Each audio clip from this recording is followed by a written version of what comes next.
And hey, how is everybody doing? Welcome back. I hope you didn't get into any trouble in those 20 minutes that we have been gone, but good things come to those who wait. And Steve McGuire next to me, we've got a good one in front of us right here. This is the second and third ranked team in the Little East Conference, and a game that is wrought with conference playoff implications as the 12-4 UMass Boston Beacons host the 15-1 WestCon Wolves. Now, you played a little bit against WestCon in your conference days. This is a different looking team than the one you went up against. Absolutely. Actually had my senior day game against them. Had a career high, had a career night against them. They were an easy team to beat up back in the day, and that doesn't seem to be the case anymore. You look at this lineup for WestCon, and they hit you from every angle, but everything starts and finishes with the aptly numbered 00, Kendall Robinson. Steve, it's hard to stop good players. It's impossible to stop a guy that scores 20 points a night while hauling down 9 rebounds, shooting 53% from the field and 36% from beyond the arc. That's the task in front of Malik Lorquette tonight. That's wild, yeah. I mean, a lot of times you can't hope to stop him. You can only hope to contain him. If you can slow him down and force him to help, to ask for help, that's your best chance at slowing him down. These two teams lost to Keene State College. The only other loss was UMass Boston losing to WestCon. So these are two teams hitting their stride high atop the LEC. Once again, we mentioned second and third place respectively. We're about to go into the pregame introduction, so Daryl Kornicki's going to take it away for that. We'll stick with you here really quickly, Steve, as you pull up and look at the season statistics. The Beacons, that's great numbers, scoring 75 points per contest, holding your opponents to 66, but it pales in comparison to the numbers being put up by WestCon up to this point. Yeah, points per game are massive at 85. I mean, they get out and run, they score a lot of points. That's kind of their MO, is to get buckets up and get lots of them. Now, the Beacons not shooting quite as crisply as the Wolves, but they're beating them in the three-point department. It's been streaky, I think, to say the least, if you will, Steve, but that's sort of how it goes with the outside shooting. When it's working, you let it fly. When it's not falling, well, you got to shoot your way back into it. And it seems like that has been the one thing that have knocked the Beacons off their course this season, falling flat from the outside. Yeah, you know, it happens when you have a very established big man. You know, if he's having a fantastic game, it might not get a lot of three-pointers, but if he's struggling, that's when the three-pointers can really step it up. And the Beacons also dealing with the absence of freshman star Xavier McKenzie.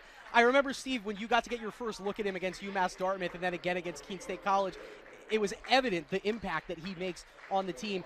Bobby Joy playing in his place has provided quite a spark and maybe even a better hand from beyond the arc. Do you see that continuing today? Because it's another game and a huge conference matchup without that super talented point guard Xavier McKenzie. Yeah, there's ball to go around today. You know, Malik's going to take his possessions, but there's a gap to be filled. Bobby Joy can definitely step in there.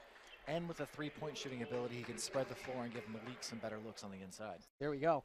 So there is the recipe. You're taking a look at the WestCon team getting announced in the starting lineup right now. We mentioned Kendall Robinson, Keyshawn Jones, a big wing player, Jalen Jackson, a junior out of Brick, New Jersey. He gets the start at point guard. He's the team's leading assist man, averaging 2.5 assists per game. Solomon Silas going to get the start as well. And then a player, Ryan Alkins, who originally was the starter, earned a six-man role. He's back into the starting lineup today. He's the team's second leading scorer. Taking a look at the starting lineup for the Beacons, it's who you would expect. No Xavier McKenzie. So the guards today, Bobby Joy along with Emmanuel Zayas. It's Mariano Olivier Rodriguez along with Tommy Burris on the wings and Malik Lorquette in the middle. The players are back at their benches right now. I believe, honestly, we don't have any more time to kill. I think we're about to get started, so we'll stick with it right here. Steve, are you aware as a player when you come into a game with this crucial of implications? I'll touch on what they are in a second, but if you lose this game, it makes your playoff road so much harder, whereas if you win, you can see a first-round bye. Are you thinking about that, or are you as a player still able to kind of hone in on the X's and O's? You kind of hone in on the X's and O's. It's too big picture to think about those things. You have to be focused on the here and now and things that you can control in the moment. If you think too big picture, it just becomes too heavy. It becomes way too nerve-wracking. So you got to kind of stay focused on what you can see in front of you. In front of the Beacons, a very tall, athletic WestCon Wolves lineup and a team that beat them rather handily earlier on this season. It was a 16-point win for WestCon out in Danbury. It was a game that the Beacons led by 2 at halftime and then really lost it as they went into the second half. You don't have Xavier McKenzie. Are you leaning that much more into Malik Lorquette tonight? You got to see what he has in the first half, feed him, let him get going early, and see if he can lead the team to a victory. Well, it's a quick double team employed by the Wolves. Lorquette gets it out of trouble. Around the perimeter they go, and now Zai is pestered right away. It's a long perimeter defense from Westcon. Lorquette's pass was tipped out of bounds on the play by Solomon Silas. Right now, he's sitting in at the center spot. He can actually go out and even ball handle a little bit for the Wolves as well, number 15. And it's 11 on the shot clock here for the Beaks. Zayas has to loft it over Robinson. He gets to Lorquette. Lorquette taking on the aforementioned Silas, and Silas rising to the occasion there, straight vertical on the block. They have the height to match him, and they seem incredibly athletic. It's going to be a tough game for Malik. He's going to have to work extra hard to get these buckets. Jalen Jackson, a junior out of Brick, New Jersey, running the show around the perimeter. He hands it off to Solomon Silas, back to Jackson, and here's the big scorer, Kendall Robinson. Back out to Jackson, an open three. It misses short. Olivier Rodriguez hauls in the game's first rebound, and we'll run it back the other way. Bobby Joy, we touched on him in the game opener, Steve. He hands it off to Tommy Burris. Quick trigger shot, no good. Olivier Rodriguez fighting for the rebound. He couldn't corral the tip back handily, and then finally loses it out of bounds. Now, it's a tough shot there for Tommy Burris. It looked halfway home and just couldn't drop. It looked good, but I like the crashing of the boards by the guards. It's something that we don't do a lot of. With misses close around the basket, we need outside guards crashing to help Malik in the center there. Xavier McKenzie and his 18 points a night not on the floor today, and so you're going to have to fill in that scoring void somewhere. It's going to be a lot of Tommy Burris if the Beacons can do that. Robinson lost it, puts up a fading three-point on the right wing, and he misses it long. So 2 outside jumpers, 2 misses for Westcon offensively, and the Beacons back on their third possession of the night. That was a really comfortable shot. Even though it was an awkward shot, you could tell he's a very comfortable shooter. You can see the 20 points per game written all over Kendall Robinson. Yeah. That's a corner three for Olivier Rodriguez. No good. Lorquette fighting. He gets the rebound. It's his second of the night, and the putback is up and good. Malik Lorquette. We witnessed some history, Steve. You were watching it next to us over here in the early game, and it's lovely to have you on the call for maybe some more history. A stat that you're familiar with, the boards. Malik is now 4 rebounds away from third all-time on the Beacons rebounding list. This is the third Wolf, now Keyshawn Jones, to launch up a three. That one misses long.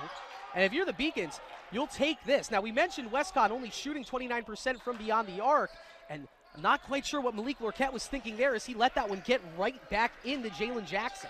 Thought he was closer to the sideline than he was. Jackson dumps it down low into Jaheim Young, and Jaheim Young taking on 2 Beacons defenders. I'm not quite sure who will be the guilty party. 13. So that's Tommy Burris whistled for the foul underneath, and this length and fast driving, slashing play, it's on display already for Westcon. Yeah, and Tommy Burris gets a couple good blocks a game, being able to out-jump people and be quick with his hands, but I don't think that's going to work tonight. Westcon is just more athletic.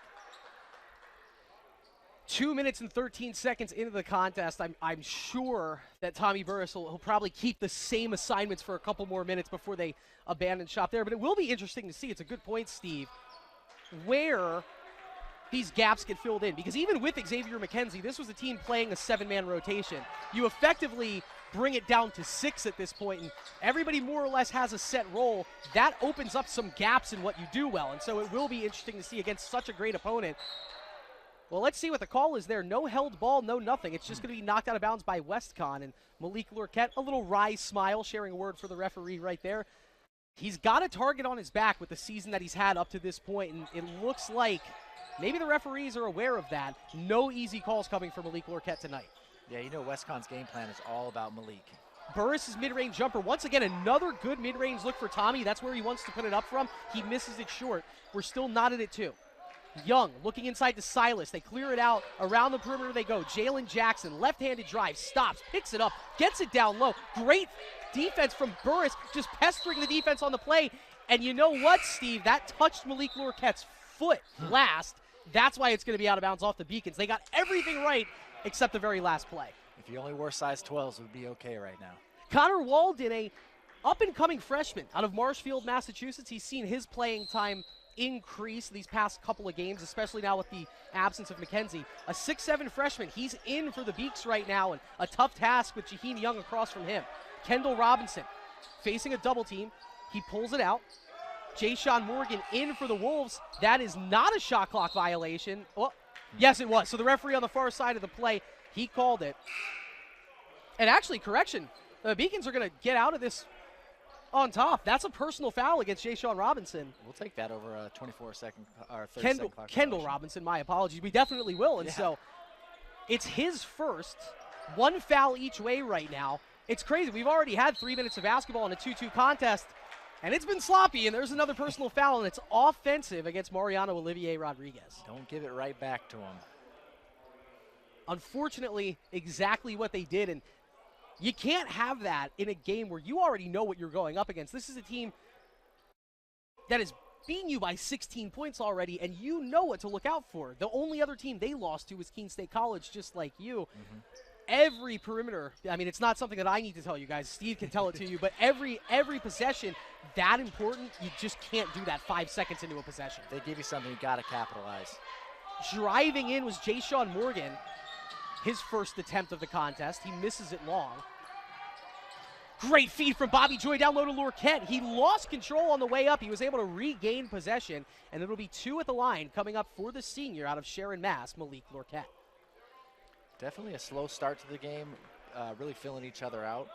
We're going to see who can take advantage in the next couple of minutes here. We got some subs coming in for WestCon. Maybe they're trying to shake things up a bit. Malik leading the Beacons with 19.1 points per contest, averaging a double-double on the season, 12.3 boards to go along with that. Misses that first free throw short. It's always a topic of conversation with Malik Lorquette how often he gets to the line, his free throw shooting. It's in a much better place now than it was last year.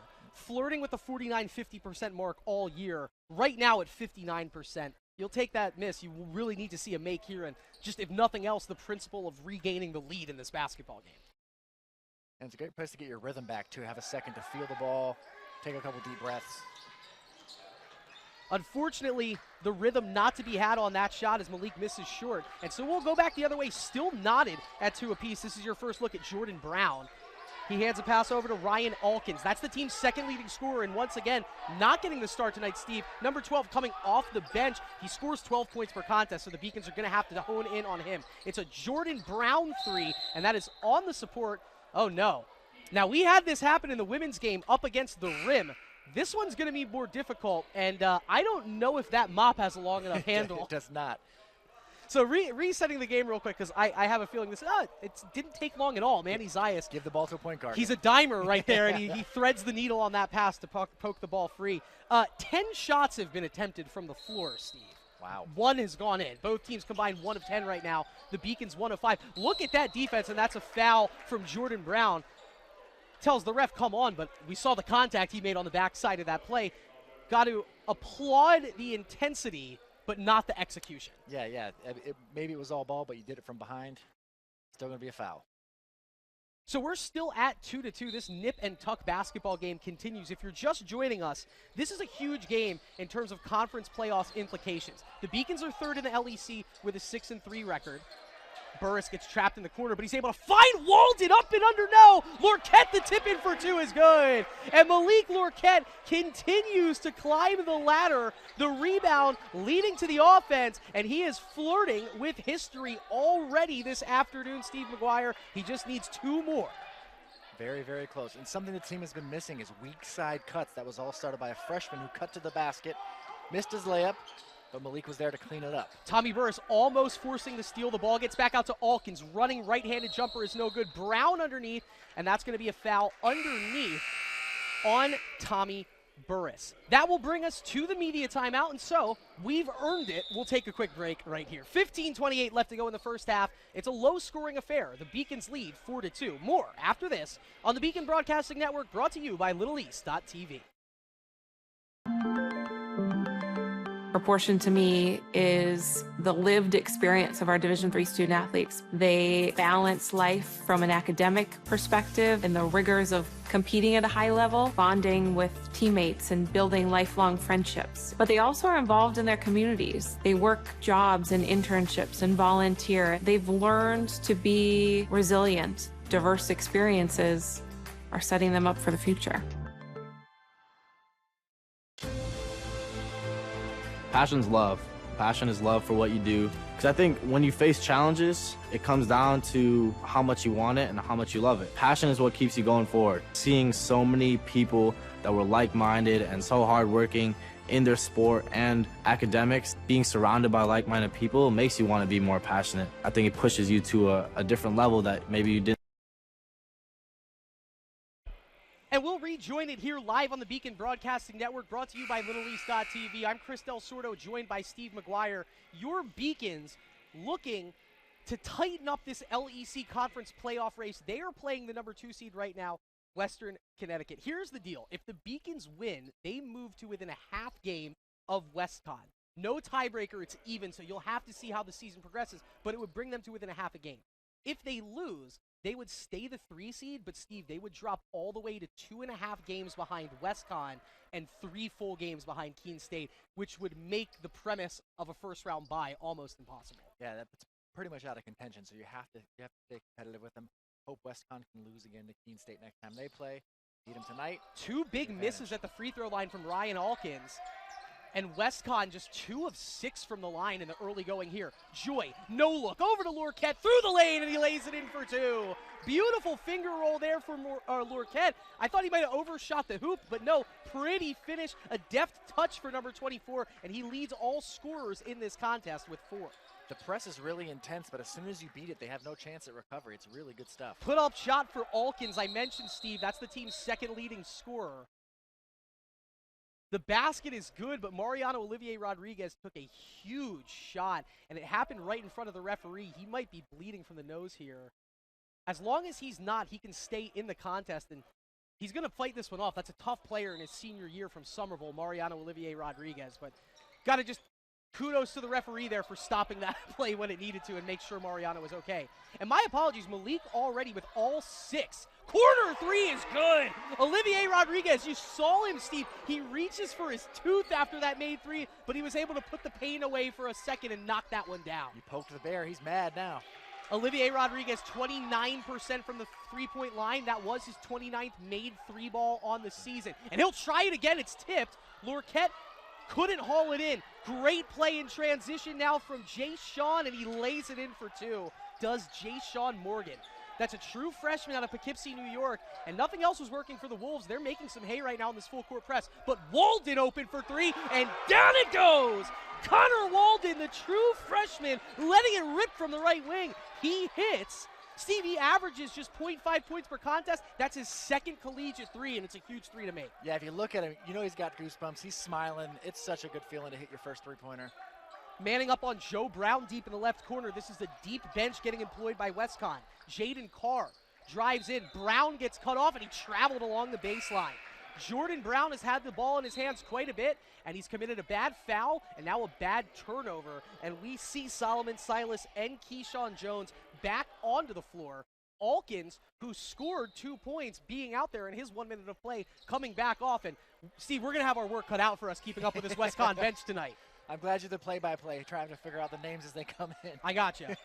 Bobby Joy deep on the left corner. No double team from WestCon, and now Mariano is open on the right wing. Instead, they reverse court. Joy thought about the NBA 3, puts it on the deck, kicks it off. Another corner 3. No, it's short from Walden. That one looked good, was a little bit short. The rebound hauled in by Jay-Sean Morgan, the point guard with 3 rebounds already. Head fake, Morgan, left-handed drive, brilliant pass, blocked by Lorquette, and oh, I thought Joy almost kept it in bounds. He was the one that touched it while it was out of bounds, but great recovery from the Beacons, and who else but Malik Lorquette affecting a play like that. Looking fantastic. I like the way we're playing right now. It's exciting basketball. 12 points for the Beacons, 6 for Malik Lorquette, a pair of 3s as this is Joe Brown pulling the bank shot. Zayas pokes it to Lorquette, who pokes it over to Walden, and finally Connor Walden corrals it, and we'll go back the other way. Beacon's defense looking very solid in the opening 7 minutes of action, and let's see if they can add on to this lead. Mariano to Malik, around they go to Zayas. Bobby Joy, open corner 3, and it's just long off the back iron. That was phenomenal ball movement. Great play by Lorquette, diving in and knocking that ball off of Jay-Sean Morgan. I don't think that officially goes down as a board. Now, I know you big men, you would ask for that in the stat line every time. As it is, Malik's still at 3 boards. Remember, 2 more moves him into 3rd place all time in Beacon's history. Emmanuel Zayas thought about probing in. He'll reset with 12 on the shot clock. Lorquette down on the block. It frees up Zayas. Right wing 3. It's off short. Walden reaching up. He tips it, but the rebound corralled by Malik Cole. And here come the Wolves. Jalen Jackson probing ahead, diving in. The shot is long. Ball tipped up a couple of times. I believe it is off of Manny Zayas, and it will stay with WestCon. Both Walden and Zayas, big opportunities to squeeze that ball and keep it. And this is what we talked about, costly possessions. If you can't just grab the board with two hands, you end up giving it back to the other team on their side of the floor. Yeah, it's a tough way to not get a rebound, but I like the way we're playing. It's a different type of basketball than I've seen UMass play. A lot of three-point shots, a lot of inside out. Jaheim Young is on the floor, so 4 of the 5 members of the original starting lineup are now back out there for WestCon, and it only took them 7.5 minutes to get through their row. Great defense there from Tommy Burris. He saw the pass intended for Silas was going high, and he just let Silas jump and miss it, and we'll go back the other way. It's been sloppy, Steve. I mean, you can't even call it really hard fought. It has been hard fought, but as hard fought as it's been even sloppier. The Beacons looking the crisper of the two teams up to this point. It doesn't really look like the second and third seeds in the LEC yet. Walden, open, baseline, or pardon me, free throw line jumper. It's long, but Burris a huge board. Zayas in rhythm for 3, and that misses short. Olivier Rodriguez climbing the ladder, and he can't put it in. And some hard contact underneath, and a player for WestCon who really took a hard hit on the deck. You can see him reach into his face. There was a lot of contact between Olivier Rodriguez and the player making his way up. That's Malik Cole, the sophomore out of Brooklyn. He's up and okay. That was dangerous. That could have been maybe an elbow or a shoulder situation for Malik Cole. That's scary. And it's scary, but it does look like he's okay. And it will be 2 at the line for Mariano. Yeah, this game is it's very sloppy, but it's really intense. It's high intensity, so you can't really tell how sloppy it is because everyone's playing incredibly hard. But yeah, if you look at the stats, sloppy game. Short on the first free throw for Mariano. He was only a 57% shooter coming into action tonight. Now 12 of 22. Once again, with this being a low-scoring game, the free throw here makes it a 3-possession game, and you can feel that. That's a tangible advantage. Even though you're only 8 minutes into this game seems like it might be a little bit more low-scoring and pressure-packed than the first game up in Danbury. So it's nice to see that impact being made. Exactly, yeah. It's going to be a low-scoring affair. Points are going to be hard to come by. Jaheim Young, he's the second-best three-point shooter on the team. He misses that one long, and it's another hard-fought rebound. That's Fidendi Francois into the contest for the Beaks. He takes it across the timeline now. The trap almost forces a turnover, but Fidendi gets it over to Tommy Burris. Walden's open down low, kicks it over to Francois. Fidendi into the lane, and not even a jump ball. It's just going to be a traveling violation. A lot of times the referees, they like to make sure to not reward reckless play. And so Francois, he got himself into the lane, but with no plan, it's pretty easy to call the travel like that. I think that's a great call. And, you know, we're seeing subs almost immediately. You could tell that group was a little shaky, a little bit out of control. Got to get some older leadership in there. So we'll see what the new lineup will be. Remember, it's a short bench. You're missing your second leading scorer. Interesting, to say the least, but the Beacons up to the task up to this point. We'll take a very quick break. 11:30 left to go in the first half. Beacons 13, WestCon Wolves 6. I think you had. You can do the best of both worlds and love all of it. Proportion to me is the lived experience of our Division III student athletes. They balance life from an academic perspective and the rigors of competing at a high level, bonding with teammates and building lifelong friendships. But they also are involved in their communities. They work jobs and internships and volunteer. They've learned to be resilient, diverse experience. We're back here at the Clark Athletic Center, and Malik Lorquette with some potential history to be made rebounding, but take a look at his impact defensively. The drive coming in, the pass, and Malik reading the backdoor pass and blocking it away. He already has 2 blocks this evening. I'm Chris Del Sordo, joined alongside by Steve McGuire as the Beacons fighting to stay in third in the LEC Conference standings, leading the 15-1 WestCon Wolves by 7, and Burris with a huge block on the play. Silas tests him again, it's blocked away, and Burris pulls down the board. That's a very fitting run of possession right there as Tommy gets the block and ultimately gets the board that gets it out of the zone. This is dangerous, though, as the Beacons do not get it across in 10 seconds. You see the shot clock hit 20. Coach Harris is complaining, but that the rule is once the number is 20, that's 10 seconds. And so once again, we go right back the other way. right when the Beacons had an opportunity to maybe make it a 4-possession game. That's asking a lot, but they mathematically could have done it there. Instead, it's a dangerous WestCon team with the ball again. Can't just leave if your point guard is in a press and the 4 people are sticking with him, you got to stay around him. And for every mistake that the Beacons make, it's like WestCon is right there with a counter. That's a traveling violation against Jalen Jackson, and we'll walk it back the other way. You know, I figured this was going to be a boxing match. There's going to be exchanging punches, but instead we're exchanging turnovers and bad plays right now. Exchanging just missed thrown jabs, right? Yeah, exactly. Taking a look at the numbers right now, the Beacons winning the rebounding battle 14-10, and they're out shooting WestCon 31% to 14%. Both teams with 5 turnovers already 9 minutes into the contest. Tough Lorquette, stats. crossover, kicks it over to Joy, and that's going to be an offensive foul. A lot of steam behind Malik Lorquette, and very good defensive positioning by Ryan Alkins. You can see why that guy's such a good player. It must be the approach of WestCon to just stagger their bench lineups, because the thought of Ryan Alkins not being a 30-minute-a-game player but still scoring 12 points a contest is pretty crazy. It's like a OKC James Harden in here. I like it. As a Sixers fan, I love the callback right now as a Philadelphia guy. James Harden playing a bit of a different role right now on the Sixers. But honestly, I'll get off this momentarily as that tip-up is short and Lorquette pulls down another rebound and he's 1 away. The combination of Lorquette and McKenzie was a bit Embiid and Harden-like for the first 10 games of the season for the Beacons. A beautiful behind-the-back pass, and Alkins does lay it in for 2. Keyshawn Jones with the steal and the pass, and he's the team's leading scorer. He hasn't scored yet tonight, but that's a huge assist. And oh no, ahead of the pack is Jalen Jackson. He gets the bucket and the foul, and you knew that this change in the tide would happen. It's unfortunate that the Beacons held that 7-point lead for as long as they did until it got there. But as it is, this was a 76 points per game team that you knew wasn't going to stay bottled up like this. Yeah, you know what happens when you beat a press and you don't feel panic and you're just moving through. The press fails. Right now you can tell Beacons are panicking in the press break and passing too fast, dribbling too quickly.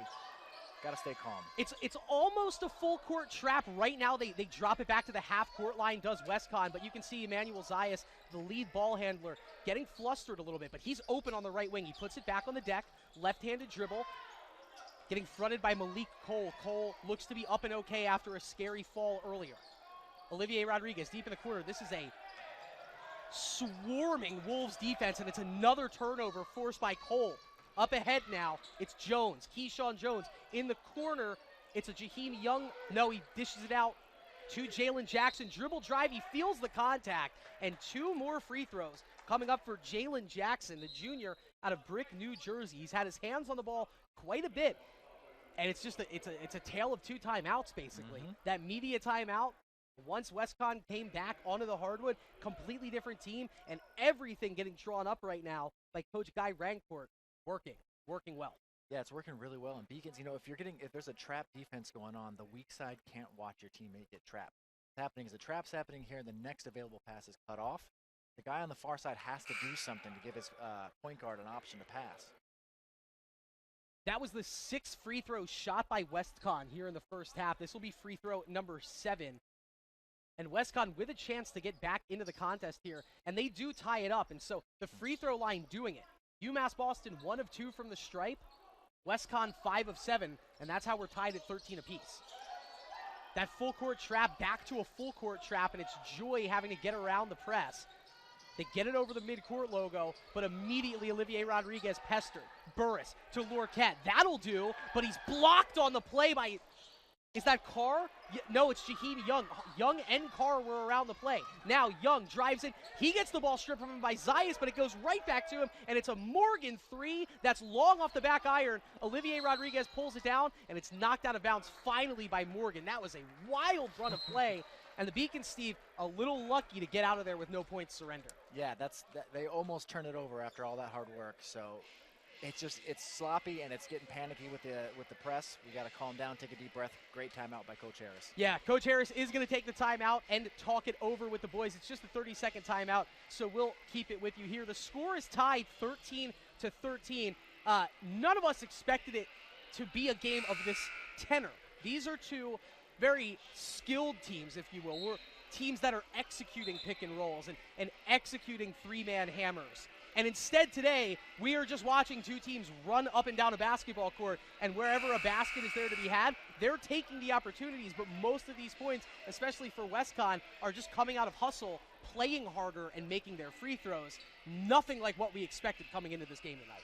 No, we expected some clean play and high-scoring affair, and that's not what this is. Got to touch on this. Not really an elephant in the room, but you can see right now, Connor Walden is playing, so it's a 7-man rotation for the Beacons. It's a 13-man rotation for WestCon. A game that's getting played at this pace with a press like that bodes better for WestCon in terms of the number advantage that we're dealing with right Absolutely. now. And a long rebound opens up for Alkins, stretching the play. He'll sky up and lay it in for two. And it took 11 and a half minutes, Steve, but WestCon now looking like the 15-1 team, their first lead of the contest, and it comes at 15-13. Yeah, they're kind of catching their stride here, and you can see Beacons backing off a little bit. We got to put the pedal to the metal again. That pass deflected. Quick hands on the play by Jay Sean Morgan. It does ultimately get out to Joy, who hands it off to Zayas. Zayas to Olivier Rodriguez. Nowhere to go. He tries to clear up some room with a dribble. Walden, good look inside to Lorquette. Spinning and can't hit the shot for two. And a great box out underneath by Malik Cole. As Olivier Rodriguez looked to have the position, he couldn't haul it in. They go around the perimeter again. Brown thought about it. Gives it back to Jaheim Young. To Jackson for three. That one's long. Brown flying in. His tip-in almost falls. A crazy deflection gets out to Joy.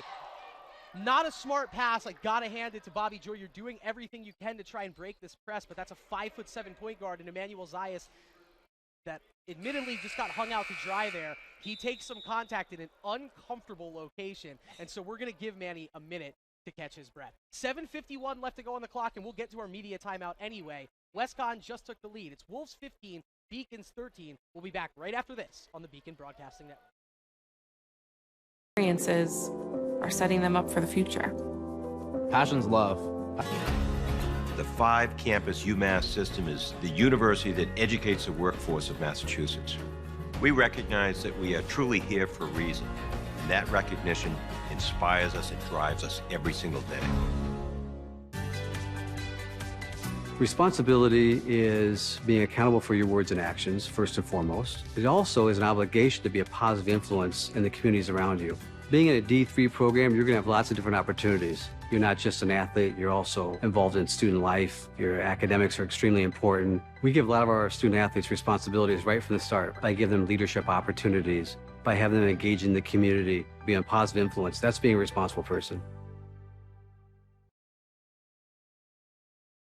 7:51 left to go here in the first half. The Beacons, they held the lead for most of this contest. They have just seen it fall to WestCon, and the Wolves up 15-13 right now. I'm Chris Del Sordo, joined by Steve McGuire.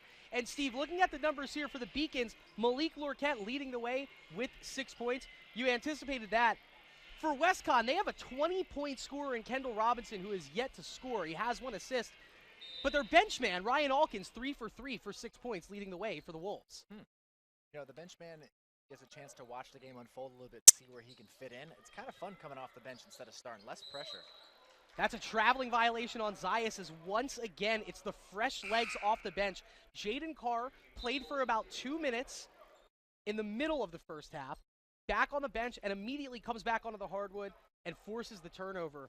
This fresh-legged defense from WestCon, you can see the problems that their intensity is creating against the Beaks. Yeah, deep bench and an intense press is just a recipe for disaster for us. Kendall Robinson, he's only shot it once. He has an assist, a beautiful spin move, but it's tipped away, and the rebound hauled in by Lorquette, and that will do it, folks. Malik Lorquette is now the 3rd all-time leading rebounder for the Beacons. That's his 752nd career board. Walden goes up for the corner 3, and he gets fouled on the shot by Kendall Robinson. As you guys can see with that graphic on the screen, Malik now just 36 boards away from the all-time program mark, behind just Mike Shea and Terry Kennedy. And so you can never assume anything, but the numbers, the math, it's trending well for Mr. Lorquette in that department. Now, this is a guy, we've touched on this before, but you have had a run-in on the hardwood with Malik Lorquette in your own right. Yeah, for his freshman year alumni game, I had a block on the previous play. He had a fast break. Coach was screaming at me not to do anything. Knew that was the brand. And I got to tell you what, Coach Harris, I don't know if he's a medium or a fortune teller, but his prophecy proved correct. It's been a joy to watch this young man turn into the basketball player he has, and really a 20-point scorer in this his 4th season. Connor Walden, 3 of 3 at the stripe, so now he's second in the game scoring with 6 points. That's a player averaging a whopping 0.5 points per contest. Attaboy for a true freshman finding his role on the team. Stepping up in a big spot. They need a three-point shooter who's consistent, and they need somebody who can play good defense. Look at that take from Jordan Brown. He got past 2 defenders and finished it over Walden, and it puts the Wolves back up 1. As they go back to the full-court press, this could lead to an open shot here for the Beacons. Zayas, in low to Burst, out to Walden. Does he have the hot hand? No, short off the left iron. That would have made this place erupt. Instead, we'll go back the other way. Morgan, drive, stolen by Walden. He just plucked it out of thin air. Zayas, ahead to Joy. Joy spinning it off, retreats back to Emmanuel Zayas, 22 on the shot clock. Around the perimeter they go. Bobby thought about the 3, puts it on the deck. What a wingspan block for Jay-Sean Morgan. And now Morgan, 2-man game to Alkins, and the layup no good, and the rebound tipped out from Walden over to Manny Zayas. Smart play. If you can't grab it with 2 hands, tip it to somebody who can hold on to it. Got to get it across the timeline here. Beacons do just that. Lurquette had Walden cutting inside. Lurquette, the patience on the pass, but a good no call there, as that was great defense from Malik Carr. And number 24, Steve, on the defensive end for WestCon, has been in the right place at the right time 4 different times already. 3 straight on is short, and the Beacons once again survive another possession. The shot's just not falling for WestCon. Zayas, around the press break they go. It frees up Walden. That's pretty deep in the corner. Instead, he wings it over to Burris. Jumper is long. Lurquette hauls it down, and it'll be a 2-shot foul coming up for Malik Lurquette as he gets his 6th rebound in style, and it leads to a 2-point opportunity.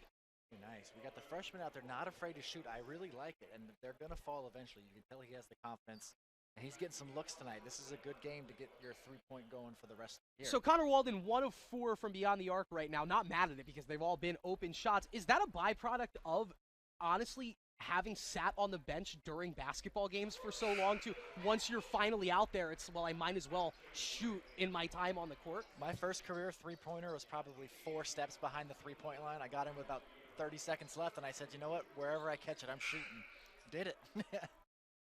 It shows up in the box score, and Yep. that's the thing. They all add them up the same way, and so it's nice to see Connor Walden looking for his shot and affecting the game the way he has on both sides of the floor. Shooters shoot, man. You gotta pull it when you have them. Lurquette makes it, so he missed his first 2 of the contest. He makes his second 2. He's in a double digits now with 10 points, and it's basically been Malik Lurquette, Connor Walden, and Mariano Olivier Rodriguez. That's how you got your 18 points. Can't get too mad at it right now. On the deck goes Ryan Alkins. He's 3 of 4 on the floor so far. Tries to reach and almost got the angle to go on that one. The rebound pulled in by Jaden Carr. Nowhere to go but up with the shot, and he gets it to fall over Malik Brooms. Malik just entered the contest, averaging 4.5 minutes per game, and unfortunately at the wrong place there as he surrenders the layup. He's on the ball now, gets it back out to Manny. 4-guard look for the Beaks as Malik, the lone man, down low. Oh, great dribble drive from Olivier Rodriguez, but another charge. And that must have been something that the Wolves have scouted out because they have been there ready and waiting, and that is the 3rd time what looked to be a very good dribble drive has turned into an offensive foul. Yeah, WestCon is doing really hard closeouts. They're basically throwing themselves at the shooter, forcing them to drive, and there's just somebody waiting in the wings to take the charge. Really smart defense. The Beacons, for the majority of this first half, were out shooting WestCon. Right now, WestCon at 26%, and the Beacons at just 22. Tough first half shooting. Still within 1, though, is Alkins at the top of the key. Gives it over to Jalen Jackson. They go back down low in, and the foul is committed as Jaheim Young, the team's 3rd leading scorer. It's easy to forget about a guy like Jaheim Young with all of the other action going along around the perimeter, and instead you just have this wing right here that can drop in his 10 points a night, and he's back in the charity stripe for WestCon. I really like his game. It's quiet, it's efficient, and it's really strong. He rattles home that free throw, and so touching on Jaheim Young, he's a 6'3" senior out of Brooklyn, New York, one of 4 players from Brooklyn, one of 6 players from New York City on this WestCon roster. 3rd on the team with 9.3 points per contest, and also 3rd on the team with 4.7 boards per game. And so number 23, doing his part, playing his role, just kind of lying in the wake and then getting his numbers when they're there to be got. Yeah, you let the stars do their big stuff, and you go in there and fill the gaps. That's exactly how you're supposed to play. So Jaheim Young, 1 of 2 from the line. It does give WestCon the 2-point lead, and at this point, whenever that lead gets over 1 point, it feels huge because this game has just been a 1-point game for the past, I want to say, 8 minutes. Joy picks up his dribble in a bad spot. He's able to wing it over to Zayas, but Manny with just 5 to shoot. Zayas on the deck. No look pass to Lorquette, who's open down low and puts it in. And how about some flowers for Emmanuel Zayas on that no-look pass to Malik Lorquette? Tremendous pass. I didn't even know where I was looking for the ball. Lorquette almost got a free steal there against Young. Young picks up his dribble and hands it off to Jackson. Here go the Wolves around the perimeter. Joe Brown has it. Over to Jalen Jackson again. Jackson crossover, can't get around Zayas. It's Young, he takes a step in. Got away with one there, but the possession stays alive for WestCon. Jackson spinning, Jackson to Brown. Brown with 1 on the shot clock, and he's blocked by Lorquette. Wow, 29 seconds off the clock, and it doesn't even result in a field goal attempt as Malik Lorquette skies up for the block. The Beacons got to get it across the timeline here, and they don't do it again. Again, it's a 10-second violation. It's bad enough when that happens once in the first half, Steve. It's happened twice now against a press break that you know to expect. Is that the first thing or 1B that the Beacons talk about at halftime? I'd be pretty mad about that. You got 1 point guard by himself with 3 defenders, and the other 4 Beacons are past the 28-foot hash mark on the other side of the court. Pretty symmetrical numbers here. Both teams shooting 25%. Both teams 6 of 9 from the charity stripe. And we're tied at 20. We'll take a quick break here. The game has been good. The offense hasn't, but that's okay. The Beacons knotted in a close one with a chance to get their 13th win of the season. We'll be back with more after this on the Beacon Broadcasting Network, brought to you by LittleEast.tv. I believe sportsmanship is a mutual admiration and respect for your fellow competitors. We all go through a lot to reach the point where we compete against one another. It's important to realize that. So once we're finally on the field or on the court or on the starting block, we look at each other as fellow human beings and not just competitors. Being able to recognize the hard work that other athletes are putting in creates a more positive and inclusive environment.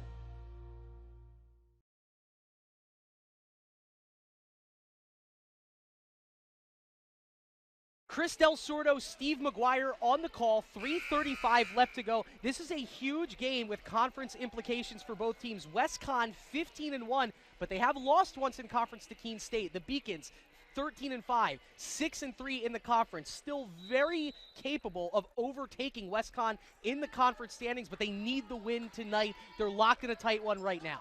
Ball on the deck. This is Kendall Robinson, the 20-point scorer yet to score tonight. They wing it around the perimeter to Joe Brown. And it's back to Jalen Jackson. He's had the ball in his hands the most. Gets a pick. It's going to be a fadeaway jumper from the left wing, and he got it. It looked like Manny Zayas had that play in check, and still, that's a good player in Jalen Jackson doing what he needs to do. Bad turnover right now, and here is Robinson. Pardon me, no, that's number 1, Keyshawn Jones coasting in. Robinson's still scoreless, and it hasn't mattered for the Wolves. That's 4 quick points for WestCon in just 15 seconds out of that timeout. I mean, you're doing the number 1 wrong thing in a press is you're passing it to the low corner right into a double team. Lorquette doing everything he can. He skies up after he gets the miss. Once again, Carr down on the deck. He loses his shoe that time, or he's holding Lorquette's shoe. Malik putting his shoe back on, and so the Beacons having to defend 4-on-5, and it leaves Jalen Jackson open in the corner, and he hits. You saw that one coming from a mile away. Timeout taken with a 20-20 game, 2 bad turnovers leading to 2 buckets, and then all of a sudden, Lorquette not getting back on defense, trying to put on his shoe. You see the mismatch.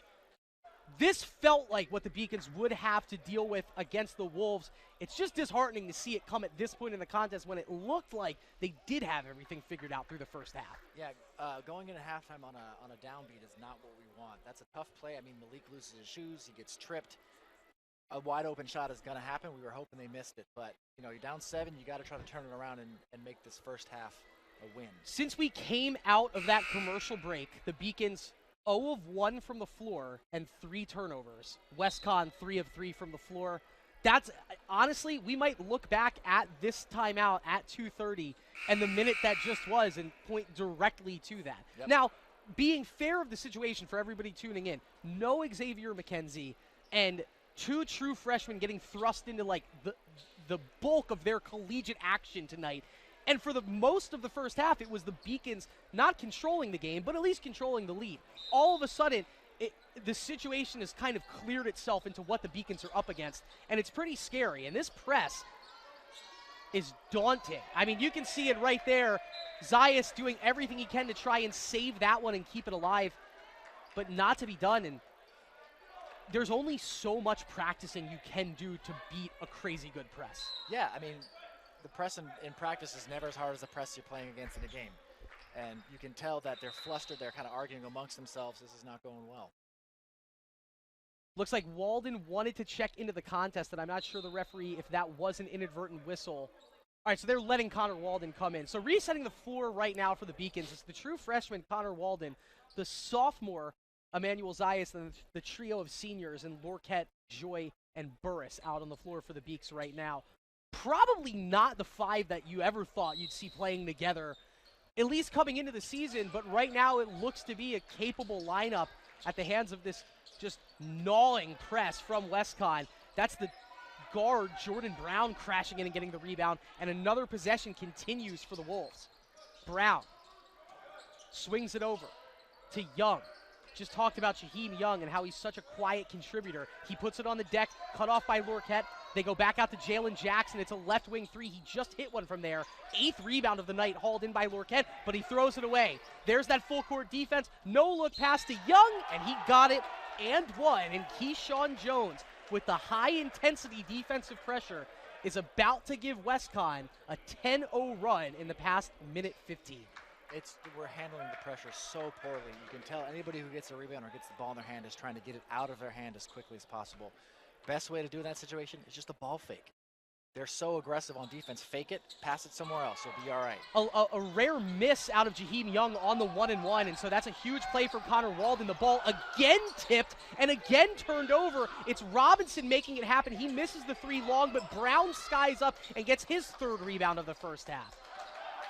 Wow, I'm sorry to cut you off. That is a clinic in terms of offensive positioning and rebounding out of the WestConn Wolves. Yeah, I'm just as mad as Coach Harris right now. Just absolute panic on the part of the Beacons. They have to calm down and get it together. Joe Brown gets the feed from Jalen Jackson, and Jalen Jackson averaging 3 assists per night, starting to have some fun with it from the perimeter.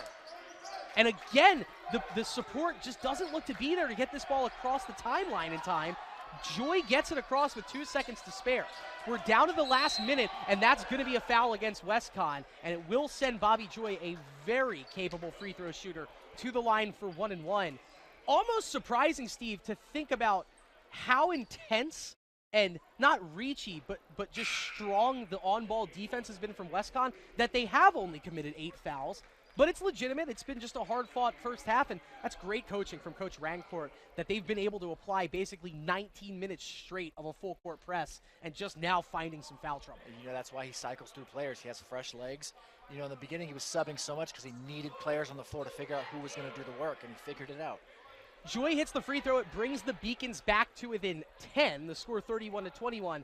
Remember, folks, at the timeout taken at the 6-minute mark, the Beacons were leading 18-20.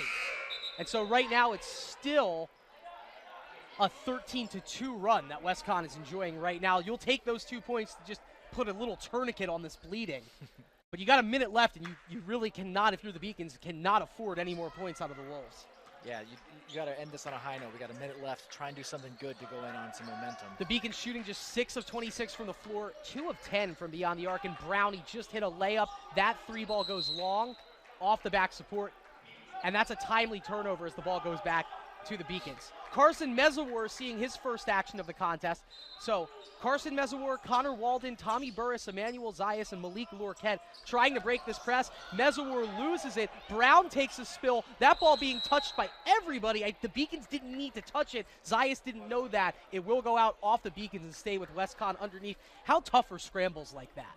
It's exhausting. It's where you get banged up. You know, I damaged one of my fingers on a play like that. I damaged my hip on a play like that. It costs a lot. And the worst part is that you're going to get yelled at if you don't dive for it. Exactly. Jalen Jackson around the perimeter. He's had himself a nice first half controlling the pace for the Wolves offensively. Dancing around Burris, kicks it over to Solomon Silas. He'll step into a free throw line jumper. It's long off the glass. Mezawar skies up and gets the big board, and he'll draw the foul on the play against Keyshawn Jones. So you're looking for your lone bright spots and silver linings wherever you can find them. And this is the second example now, because we saw Connor Walden have his moment in the first half in Carson Mezawar of taking advantage of just the time that you're going to get on the floor when you get it. And now he gets one and the bonus coming up. Yeah, this is good. You know, getting a free throw when you come off the bench, you're a freshman. There's a lot of nerves. Having a second at the free throw line to calm down, watch the ball go through the basket, it can work wonders for the rest of the game with confidence. Carson, a freshman out of Adams, Massachusetts, he's averaging 9 minutes a game when he does play. So he's actually made a lot out of the minutes in the games that he has gotten in. He averages 2.5 points per contest. Untimely miss right there, though, for the freshman. And that's tough on him, but as it is, the Beacons now still trailing by 9 and needing a stop with Westcon holding it for the last shot. It's Jalen Jackson with Keyshawn Jones to his left and Jordan Brown to his right. Jackson behind the back against Mezawar. Swings it over to Jones. Across court to Brown, and that's going to be a charging foul on the play against Keyshawn Jones. That being an offensive player control foul, it won't be 2 shots, but at least the Beacons one last chance to get a shot up before halftime. Yeah, freshmen making an impact. It's going to be important. They're getting a lot of opportunities this game. They got to do something with them. Offense for defense sub is Jaden Carr back in for the Westcon Wolves. And one last look here with 4.4 seconds. It's the same 5. Mezawar pump fakes the pass to Zayas. Manny has to get around Brown to get the shot up. It'll count. Oh, just off the back iron.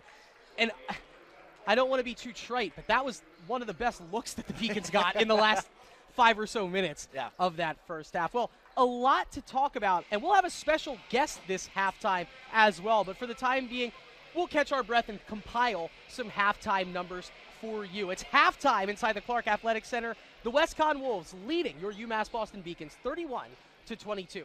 More after this on the Beacon Broadcasting Network, brought to you by LittleEast.tv.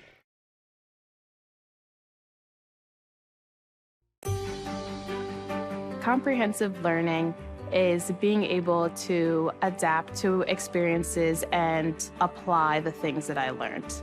Being an athlete and juggling academics helped me grow as a person, and things that I've learned, I was able to apply it in another field, putting them into everyday life. Developing comprehensive learning helped me prioritize certain things to make sure I get to where I want to be. Paris changed my life, and I got there through UMass. Those very specific seminal moments in Paris, the subway.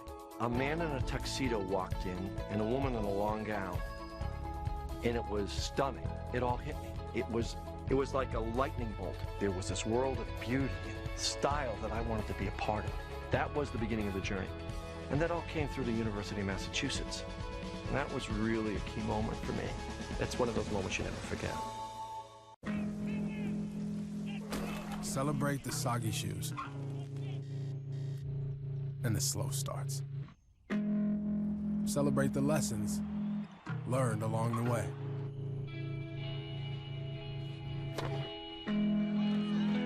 These are the wins. Not the shiny, nail-biting kind. These are the last a lifetime kind. Something I discovered in myself is that if I have a goal, and I can accomplish it. It's a well-rounded experience. At a Division III school, you're primarily a student athlete, so the school is really shaped around you developing yourself as a complete individual. It helps a lot that you have a family with your team that can guide you.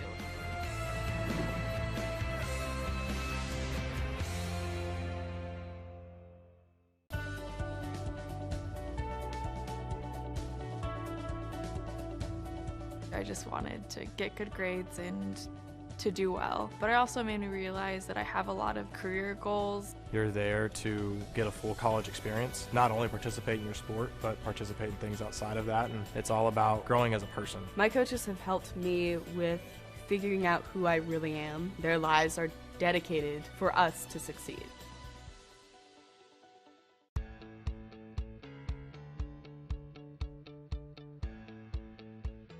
being a part of the different activities and organizations that I've been a part of, I'm actually able to see myself where I'm like, hey, I actually can make a change. I'm one person that can make a difference. Division III has helped me to develop teamwork skills, critical thinking skills, time management skills. It's not just about basketball, or it's not just about school, it's about developing yourself as a person altogether.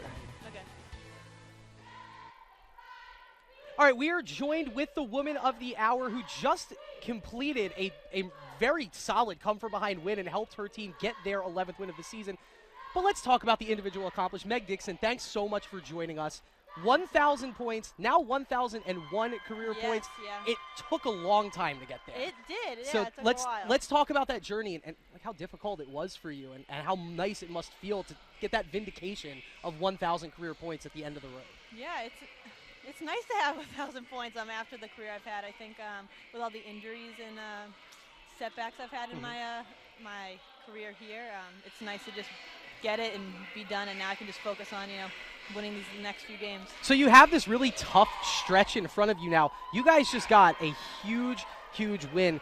What was going through your head towards the end of the game? Was the thought of 1,000 points ever creeping into your mind, or was it those free throws that you needed to hit to get the win towards the end? Yeah, no, I didn't even know where I was at for the 1,000 points. I just wanted to win the game really badly, and I knew that the ball had to be in my hands at some point, so it was going to come no matter what.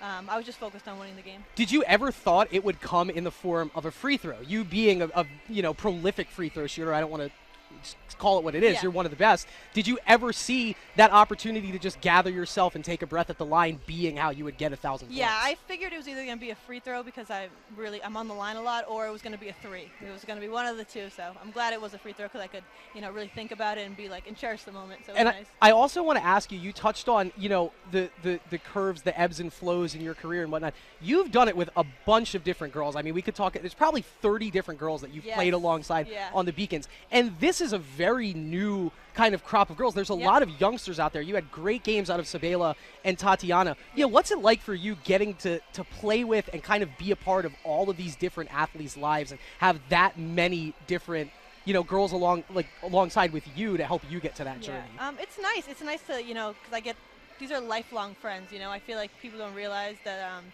being an athlete, there's a lot of privileges that come to it, and I get to, thankfully, because I've been here so long, I get to have all these people be my new friends, and I get to watch them grow, and it's nice to have, all these freshmen do so well and me watch them do so well. A mentor, a scorer, and a record holder right now. 9th all-time. And, Meg, you got some more games, so let's see how far we can get it. Yeah. I think, obviously, and Coach Jacobs would say this too, all we want is wins on the hardwood. Yeah. But from all of us here at the Broadcasting Network, it was awesome to get to be part of that moment. Congratulations and best of luck the rest of the season. Thank you so much. That's Meg Dixon. We'll have more after this on the Beacon Broadcasting Network, brought to you by LittleEast.tv. Paris changed my life, and I got there through UMass. Those very specific seminal moments in Paris. The subway. A man in a tuxedo walked in, and a woman in a long gown. And it was stunning. It all hit. It was like a lightning bolt. There was this world of beauty, style that I wanted to be a part of. That was the beginning of the journey. And that all came through the University of Massachusetts. And that was really a key moment for me. That's one of those moments you never forget. Can I just look at this real quick? Sorry. So we'll do that. Celebrate the soggy shoes And then I'll just... and the slow starts. I'll do this straight to that. Celebrate the lessons learned along the way. All right. So we'll touch on the stats, cover what we do, what's happening. These are the wins. Not the shiny nail-biting kind. Let me know when... These are the last a lifetime kind. Sorry. All right, you guys heard that. I'm sorry, but we're good to go right now. We're back live here. About 8 minutes left in this halftime. And, Steve, everything was going great until the last 2 minutes of that first half. It was 20-20, and you blink, and now we're at halftime, and the score, Wolves 31, Beacons 22. Yeah, it was a pretty quick change. It looked like Boston was in control for most of the first half. And then something just clicked with WestCon. Their press started working really well, and it put Beacons on their heels, and now we're at halftime down 9. I think the one bright spot would be you saw what the exact action was that got WestCon back into the game. It was implying and executing that full court press and just altering it ever so slightly, going from a trap to a full press, back to trapping at half court to just bringing the guys up. Only 7, 8 guys playing for the Beacons tonight. No combination of 5 has been able to figure out that press yet. Yeah, you have to recognize it on the fly. Whoever's in control of the ball has to know what's coming and have to be able to recognize it. With freshmen who haven't got a lot of playing time, they don't know exactly where to be all the time. Right. So it's tough. It's very tough. And you're thinking, and obviously the thinking gets sped up, and you don't want to think in the first place anyway out of the hardwood. All of that to say, when you look at the numbers side by side here, yeah, obviously 22% shooting from the floor, you can't live with that. 18% shooting from beyond the arc, you can't live with that. But you could have been able to live with it if you didn't have that bottom stat, the 16 turnovers. Exactly. I mean, this game would have been completely different. 16 turnovers sometimes is a game's worth of turnovers. Yeah, it should be, right? That should be about a game's worth of turnovers. Well, let's hope then that the Beacons have saved all of their turnovers for this first half and they have no more to give in the second half. We got to hand it to 2 players for WestConn. Jaheim Young, a very quiet 7 points, and then Ryan Alkins, a more louder because he only played for about 5 minutes. He also got 7 points off the bench. And Jalen Jackson, as the team's leading assist man, number 2 with the ball in his hands, 4 assists, looking good at the point guard spot for WestConn. Yeah, WestConn's just looking pretty well-rounded right now. Nobody to really point a finger at and say that they're doing the best job. Everybody's doing a little bit of work. It's going well. So we'll take a look at the games around the Little East Conference. It was a big night for the women, big night for the men as well. One postponement to announce. It looks like we kind of dodged most of the weather that's happening. They didn't up in Castleton, so the game Leslie at Castleton is postponed. Keene State holding a 5-point lead over Plymouth State. That kind of surprising at halftime right now because Plymouth State in the women's, they've seen some real success, some improved play as of late. UMass Dartmouth and EastCon yet to tip, and then Southern Maine, as expected, they're blow for blow with the Beacons in that LEC conference playoff race. They do beat RIC by 13, the final score, 89-76. We mentioned the big men's hockey win against Southern Maine on Friday. Well, guess what? They came back into the Barry Ice Ring, and they did even better on Saturday. Highlights of a monumental, historic win against nationally ranked Babson, and we have it for you coming up here on the Beacon Broadcasting Network.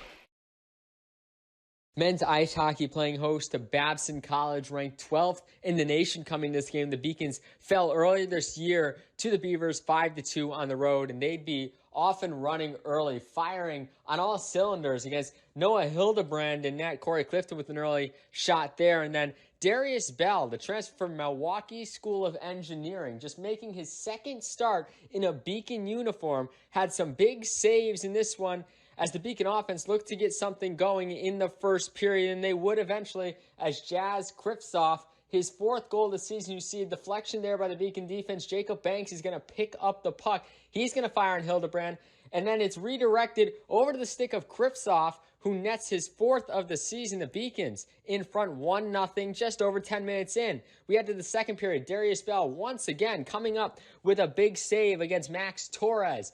Bell, save after save after save in this one, as you see against Will Holland, making another save, 2 saves right there. It's still 1-0 Beacons. Bell in front again with traffic against the Beavers, able to stop the shot. Then on the other end, the Beacons looking to pad their lead. Mike Manzo, shot goes just wide of Hildebrand, and then Bell, once again, a slap shot from Colby Bailey is gobbled up.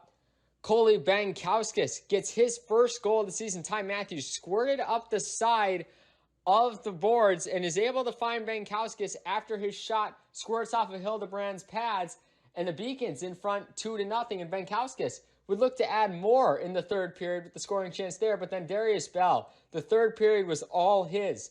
The Beacon goalie with just save after save after save. The Beavers would eventually break through against him with Thomas Kramer's 7th goal of the season. You see Kramer right there wheeling around and firing. Just like that, the Beacon's lead is cut down to 1, 2-1. But again, the Beacon offense trying to work it against Hildebrand. You see Bankowskis, another shot opportunity there, turned away, and then Bell, another big save against Thomas Kramer, turns it away. The Beacons are going to stay up 2-1, and another shot opportunity here. Bell turns it away again, and then with the goalie pulled and actually down 6-4 due to a penalty, Bankowskis is going to get this puck from Jacob Banks. The empty netter makes it 3-1, his 2nd of the game. The Beacons with an upset over 12th-ranked Babson College. Darius Bell, his second win of the season, 27 saves on 28 shot opportunities as the Beacons win this one 3-1 and finish off a 2-0 weekend to move to 6-6 in conference play, 9-10 overall. The Beacons hit the road next week to face number 1 in the nation, Hobart College, on Friday night at 7:00 p.m.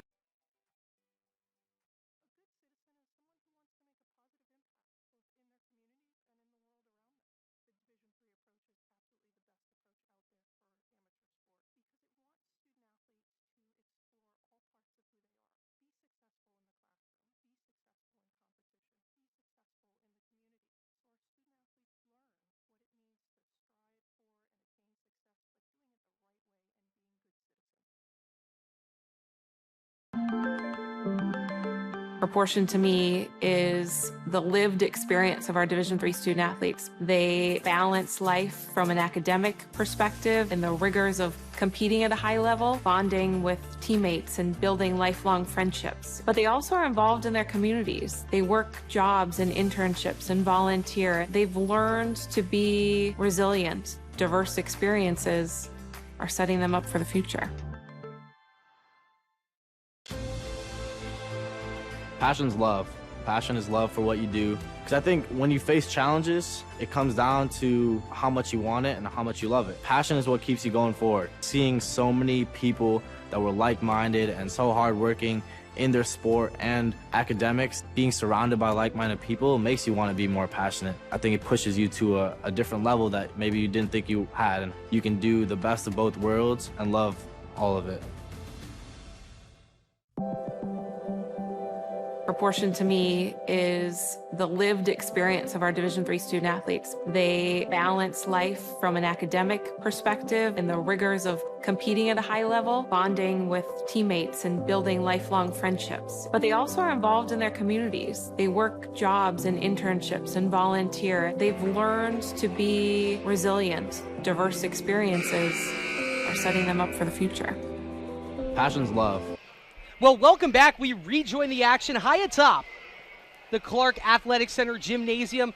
The Beacons were holding the fort down, Steve, for the first 18 minutes of the first half. It was knotted 20 apiece.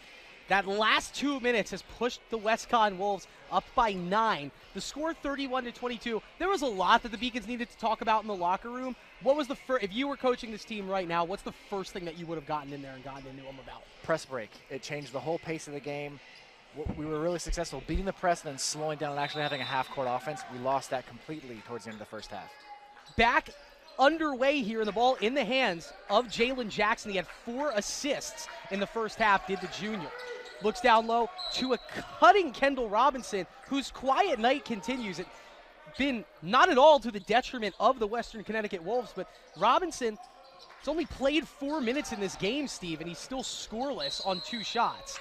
That's a traveling violation, and so this press break, they had 15 minutes to talk about it, and 15 seconds into this half, it already got exposed. Another turnover forced by WestConn. Steve, not that we're keeping track, but we are, and that's the 17th turnover in this contest for the Beaks. You got to stop passing it into the absolute furthest part of the corner, because then you have to panic and pass right away, and they know that's coming. Young and Jackson working the handoff around the perimeter. They go to Keyshawn Jones. Back to Jaheim Young.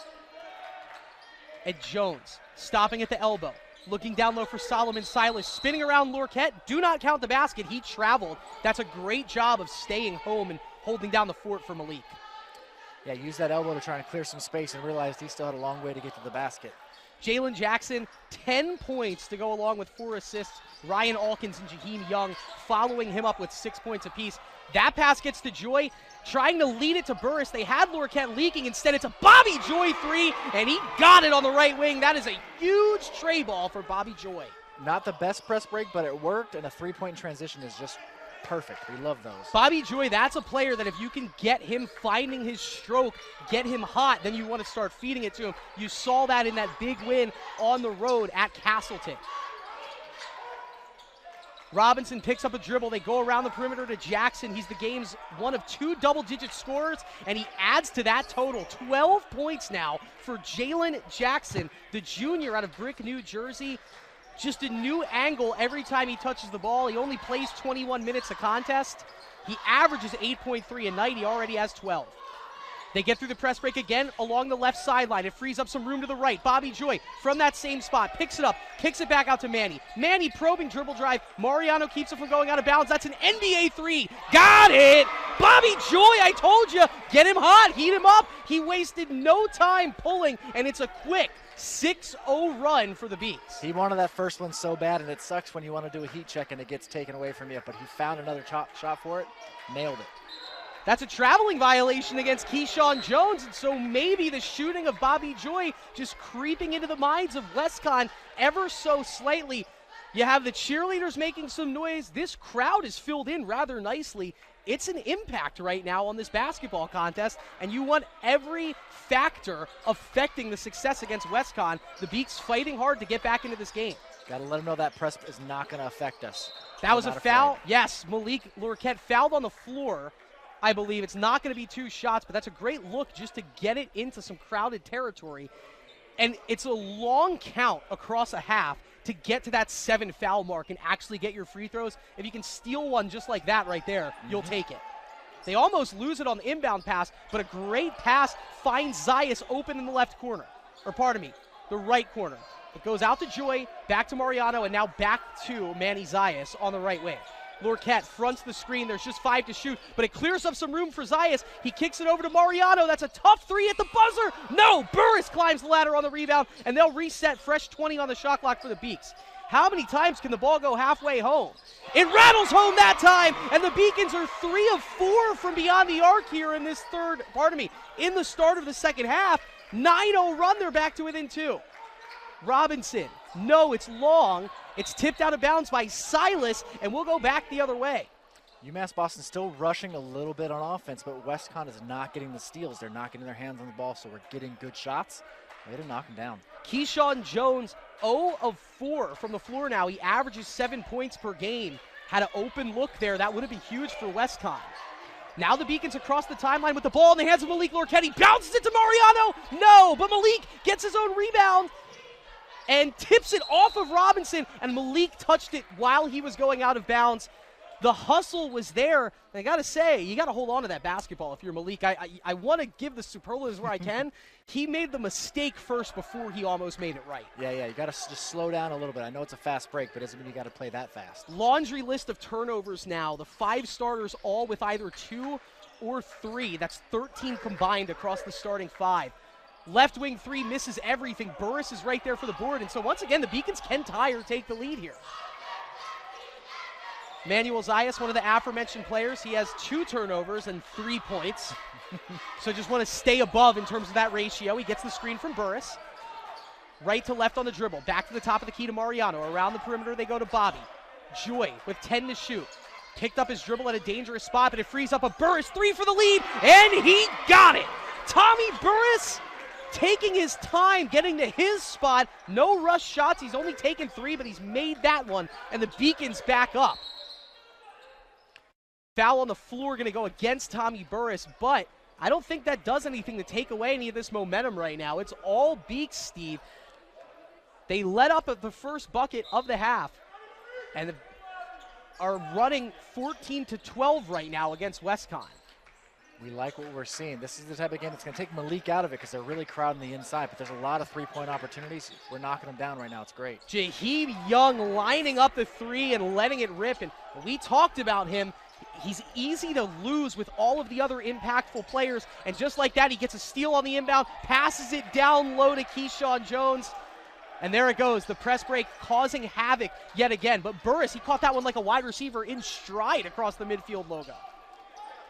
Don't let that press get back into this game. Keep beating it. We just talked about the 14-2 run. Now it's a 5-0 run for WestConn, but Mariano puts a stop to it as Olivier Rodriguez lined that one up from the left wing. That's his second made 3-ball of the night, and the contributions are coming from everyone, Steve, and the timeout called by WestConn. We love to see that. I mean, as a 3-point shooter myself, I just love seeing open shots go down. This is great. The Beacons staying in it with the long ball. That's nice to see. Timeout on the floor actually taken by WestConn, but it'll turn into our media timeout, so we will take a break. 15:27 left to go Beacons 37, Wolves 38.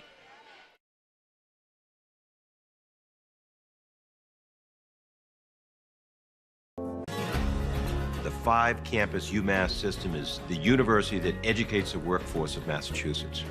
We recognize that we are truly here for a reason, and that recognition inspires us and drives us every single day. Responsibility is being accountable for your words and actions, first and foremost. It also is an obligation to be a positive influence in the communities around you. Being in a D3 program, you're going to have lots of different opportunities. You're not just an athlete, you're also involved in student life. Your academics are extremely important. We give a lot of our student athletes responsibilities right from the start by giving them leadership opportunities, by having them engage in the community, be a positive influence. That's being a responsible person.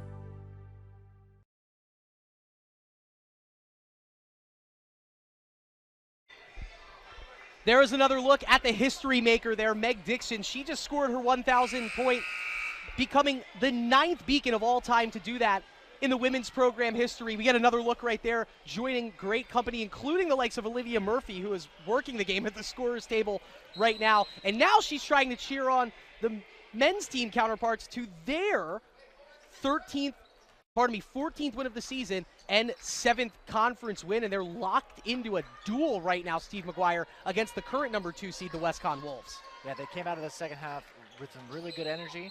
I like what I'm seeing. Player stepped out of bounds, and so Kendall Robinson, who just hasn't been able to get his night started, commits another turnover. Steve, he's played 6 minutes. He's taken 2 shots, no points, 2 turnovers. Not the stat line to expect for a player who is a walking double-double coming into this game, averaging 20.1 points per contest. Which is still impressive. I mean, they still have the lead, even though your best player is not having the best game. That looks like it turned into the media timeout, so let's not go anywhere. Resetting the contest, if you're just tuning in, it was 20-20 with 2 minutes left in the first half. An 11-0 run, a 12-1 run, sent the Wolves into the locker room, leading 32-21. The Beacons, after surrendering the first bucket of the second half, went on a 12 consecutive point run to take the lead and then immediately surrendered 2 baskets in 4 seconds, one of them a three-pointer to give the lead right back. That is how WestCon currently has this 1-point lead. But Steve, I feel like we've watched 2 separate games. We watched the first 18 minutes of the game, and then the last 2 minutes of the first half turned into the run starting by the Beacons. So we're in game number 2 right now, and we've seen 3 different teams out of the Beacons, and in terms of lineups, we've seen about 5 different teams from WestCon. I still don't really know what to expect out of each WestCon player because they have this great blend of positionless basketball mixed in with that full court trap, and it seems like every player is making the similar contributions on the floor. In the face of all of that, the Beacons are still within 1 right now. Yep. The full court press is still going to be there. It looks like it's going to be there all night. Is this the 5 on the floor that you have to keep on the floor all game? They've been playing well. Well, probably not after that. It looks like you see Bobby Joy, pardon me to cut you off right there, but Bobby Joy, he wanted to make sure Malik knew that was Bobby's fault in Bobby's eyes. Malik begrudgingly gave him high five on that. They're both upset at themselves on that play. Yeah, it's really tough. When press starts getting flustering, you start getting mad at your own teammates sometimes. You got to keep a level head and forgive each other. As ugly as it's been at points in the contest, the Beacons still very much in this game. We have the bench lineup out there right now for WestCon, and that's an open left wing 3 that's short from Malik Cole, not known as a big offensive contributor. The rebound hauled in by Walden. Joy over to Olivier Rodriguez. Probably not the smartest pass, but the Beacons survive that. Across the perimeter to Joy, back to Manny, in rhythm to Connor Walden for 3, and it's in and out, halfway home. Malik fighting. Malik gets it down low, and he puts it in. Steve McGuire, how did he do that? He touched it 4 times before he finally grabbed it and put it in. He wanted it more than everybody else. Going back down the other way, Malik Cole, he must have heard me say something about his offensive contribution as he puts that one up and in for 2. That one is tipped out of bounds by Jayshawn Morgan, and unfortunately for the Beaks, that was last touched by Bobby Joy. So just when, this has been the story of this second half, just when you make the play that puts you back into the game and you think it gives you the momentum, no. WestCon is right there to snatch any loose momentum right back to them. Here's Ryan Alkins. He had 6 points very fast in the first half. Haven't heard much from him since. The team's second leading scorer. Goes around the perimeter to Carr. Back to Alkins from straight on the right wing. It goes long. Joy, wow, wins the race past Morgan to get to the rebound. Now looks ahead to Zayas. Manny, a left-handed dribble over to Bobby Joy. Puts it on the deck. Down low to Lorquette. Overcommitment from Brown. It frees up Walden. Baseline J is good. Connor Walden's big game continues. He's up to 8. Flirting with a career high right now. Might already have it.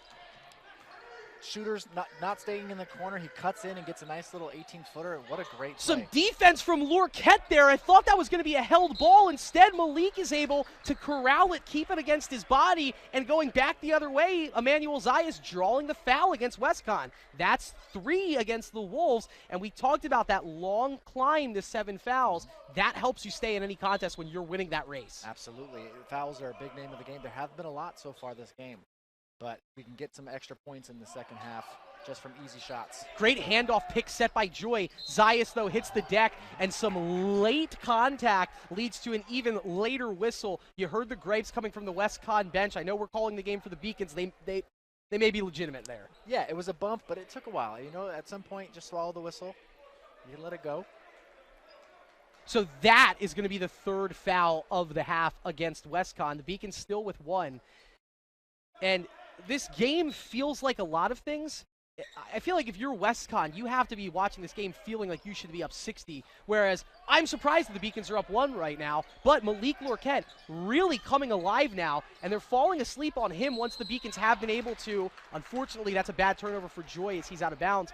You touched on it that towards the end of the first half, it's not there for Malik today because that's not where the buckets are going to be. All of a sudden, them focusing so much, WestCon focusing so much on this full court press, once the Beacons have been able to get it across the court, if you get it to Malik, he's been able to put it up and in for 2. Yep, that's how it works. You got to go away from him, establish that, and then you can go back to him. You can't just force the issue. Walden had a great play to keep the ball inbounds, but instead he saved it right to Jay-Sean Ferguson, who puts it up and in for 2, and so the lead goes right back to the Wolves. But Lorquette streaking in, Euro step, and no, he can't get the shot to fall. It's tipped out of bounds. Last touch by the Wolves.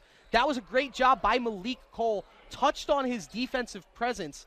It was just him and Malik Lorquette, and Malik had a 4-step head start, and he was able to hold his ground and block the shot. It was a good recovery. It was also a good play by Connor to be patient with the pass. Let Malik get out a little bit before he threw it to him. It was good.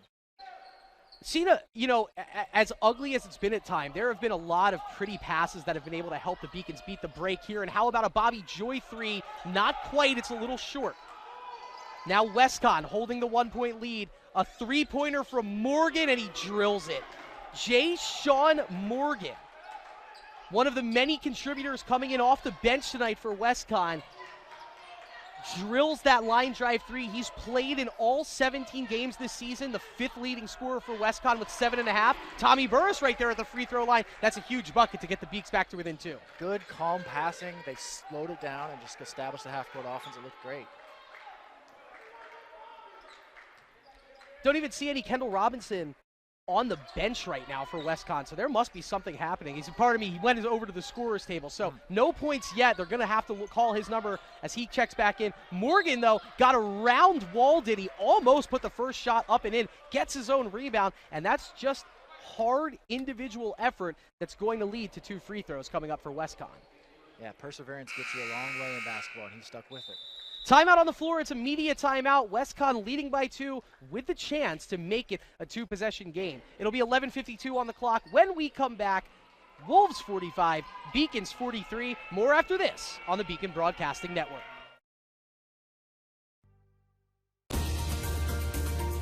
I believe sportsmanship is a mutual admiration and respect for your fellow competitors.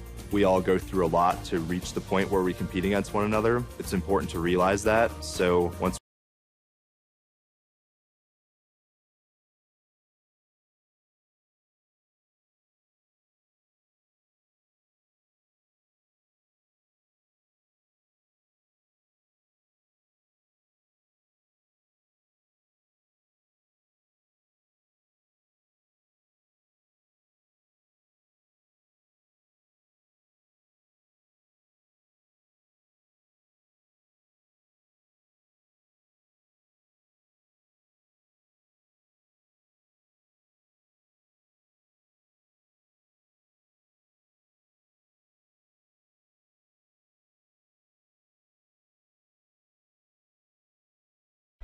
It's been grit and grind every inch of the way right now, but the Beacons fighting to hold their position in the LEC conference standings. I'm Chris Del Sordo, joined alongside Steve McGuire. Steve, it's funny.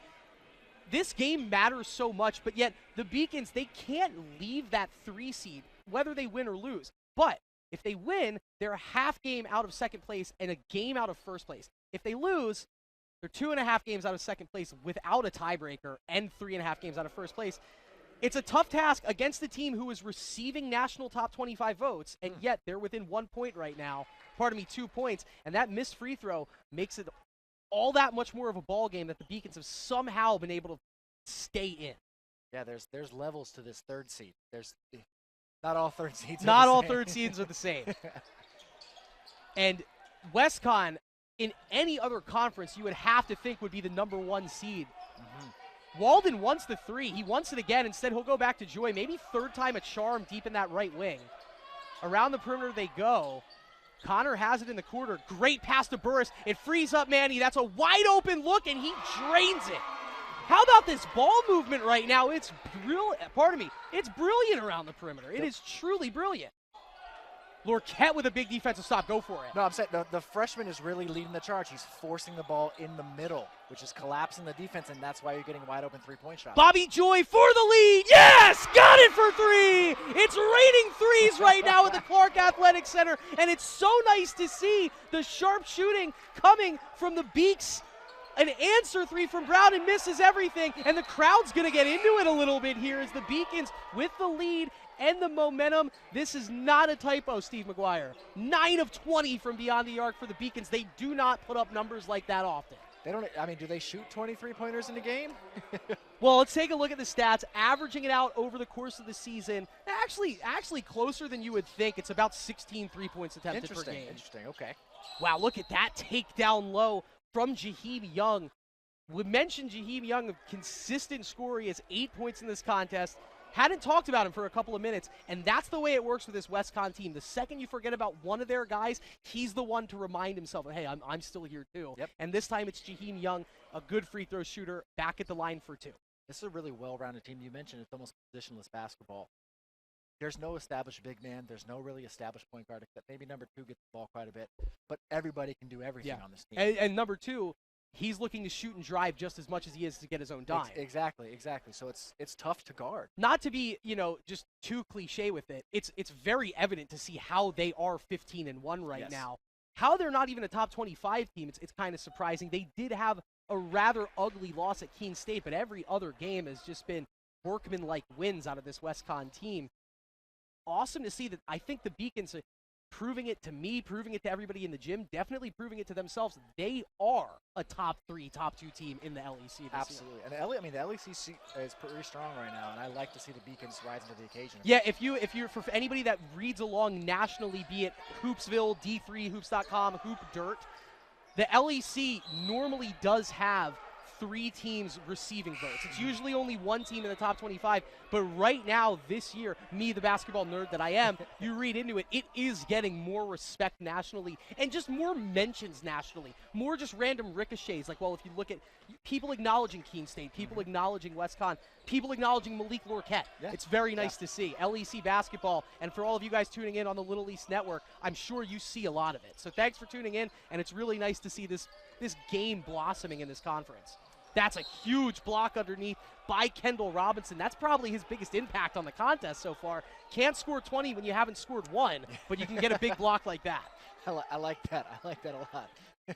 But once he scores 1, then look out, because that's the way this game has been going. Momentum. Beacons holding a 1-point lead. The game's momentum has been fully flipped on every possession. Why not Manny to beat the shot clock? It misses long. Walden fighting. He poked the eye of the play. That's what caused the stoppage in play. Now, that happened right in front of the student section, and so some wry chirping coming in from the students there, but I don't think that was any sort of fabrication by Jaheim Young. It stopped him in his tracks. It gave Connor Walden the ball. That was an easy call for the referee. Yeah, it's a late call, but the right call. He saw that it had a lot more impact than he initially thought and needed to call something. The Beacons, at most recent check, were shooting 24%. They're already back up to 36.4%. What a weird game this is going to be. It's Young. He pulls an open three, misses wide to the left. Joy gets cut off by Young, and he lofts a pass over to Zayas that gets through some D and into Lorquette. Back out to the top of the perimeter they go. We're 30 minutes into this contest. It's an Olivier Rodriguez three. It's long. Zayas fighting it and corralling the board. Trapped in the corner, but he gets it out of trouble. 15 on the shot clock as Walden gets fouled on the play by Jaheim Young, and that's a player in Jaheim Young who might just be wound a little too tight for this contest right now. Everybody hustling, everybody all over the place. He's been the only guy to actually get his hand caught in the cookie jar, and he's done it twice this past minute. You know, I always say, just because you have an opportunity to steal if it passes, you got to let it pass. Oh, that's good. Yeah. That's deep. That's the Cali in you right there, That's Steve. exactly. Malik Lorquette, that's a spin move, and Connor Walden climbing the ladder. The career day, the coming out party continues. It's double digits for Connor Walden. We love that. That opportunity presents itself a lot. I like to see somebody finally crashing the boards hard. They're going to give Young some space. I don't think that's the right player to give it to, but he'll wheel around to pass. It goes down low to Kendall Robinson on the right block, fronted by Mariano. Kick out. Three for Keyshawn Jones. It misses everything off to the right, and Olivier Rodriguez can't corral it. Jones follows his own shot and gets the layup, and that would make any basketball coach smile, following your own shot and have it directly lead to 2 points. And what happened there? Steve, we've seen this all night tonight. The Beacons make a huge play, and just like that, not even 10 seconds off the clock, 2 back-to-back rough plays. The momentum back in WestConn's corner, even though the Beacons are holding this 1-point lead. The press is going to be there all night. You can't let them string. You're going to get a turnover every now and then against the press. It's just going to happen. You can't string them together. That's how momentum shifts. 9 minutes left to go in this contest. So much riding on the line here for playoff implications, and Zayas just riding the ball handler, Jalen Jackson, a little too hard there. You'd rather see him, I think, do that. Once you're at this point of the game, it looks like both teams are going to be in foul trouble as we head down to the end of the contest. It's better to play too tight of defense than at this point holding that 1-point lead to let a lackadaisical bucket get scored behind you. You know you're going to get some turnovers. You can't give up easy buckets on top of turnovers. Largest lead for the Wolves has been 11 points. Largest lead for the Beacons has been 7. This game has had a lot of different flavors to it, as that's a foul underneath. I believe the guilty party is Olivier Rodriguez. That's 3 for him, and that's 6 for the Beacons in this second half. It's getting close. That 7th foul is going to really change momentum in this type of a game. Keyshawn Jones over to Kendall Robinson. Robinson, the probe dribble at the elbow over to Jones. Walden applying the pressure, climbing the ladder, but the tip-in is no good. Walden got his hands to it, and it's last touched by Joe Brown of the Wolves, so the ball will go back to the Beacon. It feels like hours and hours go by, and we're only losing 30 seconds off the clock because of this press.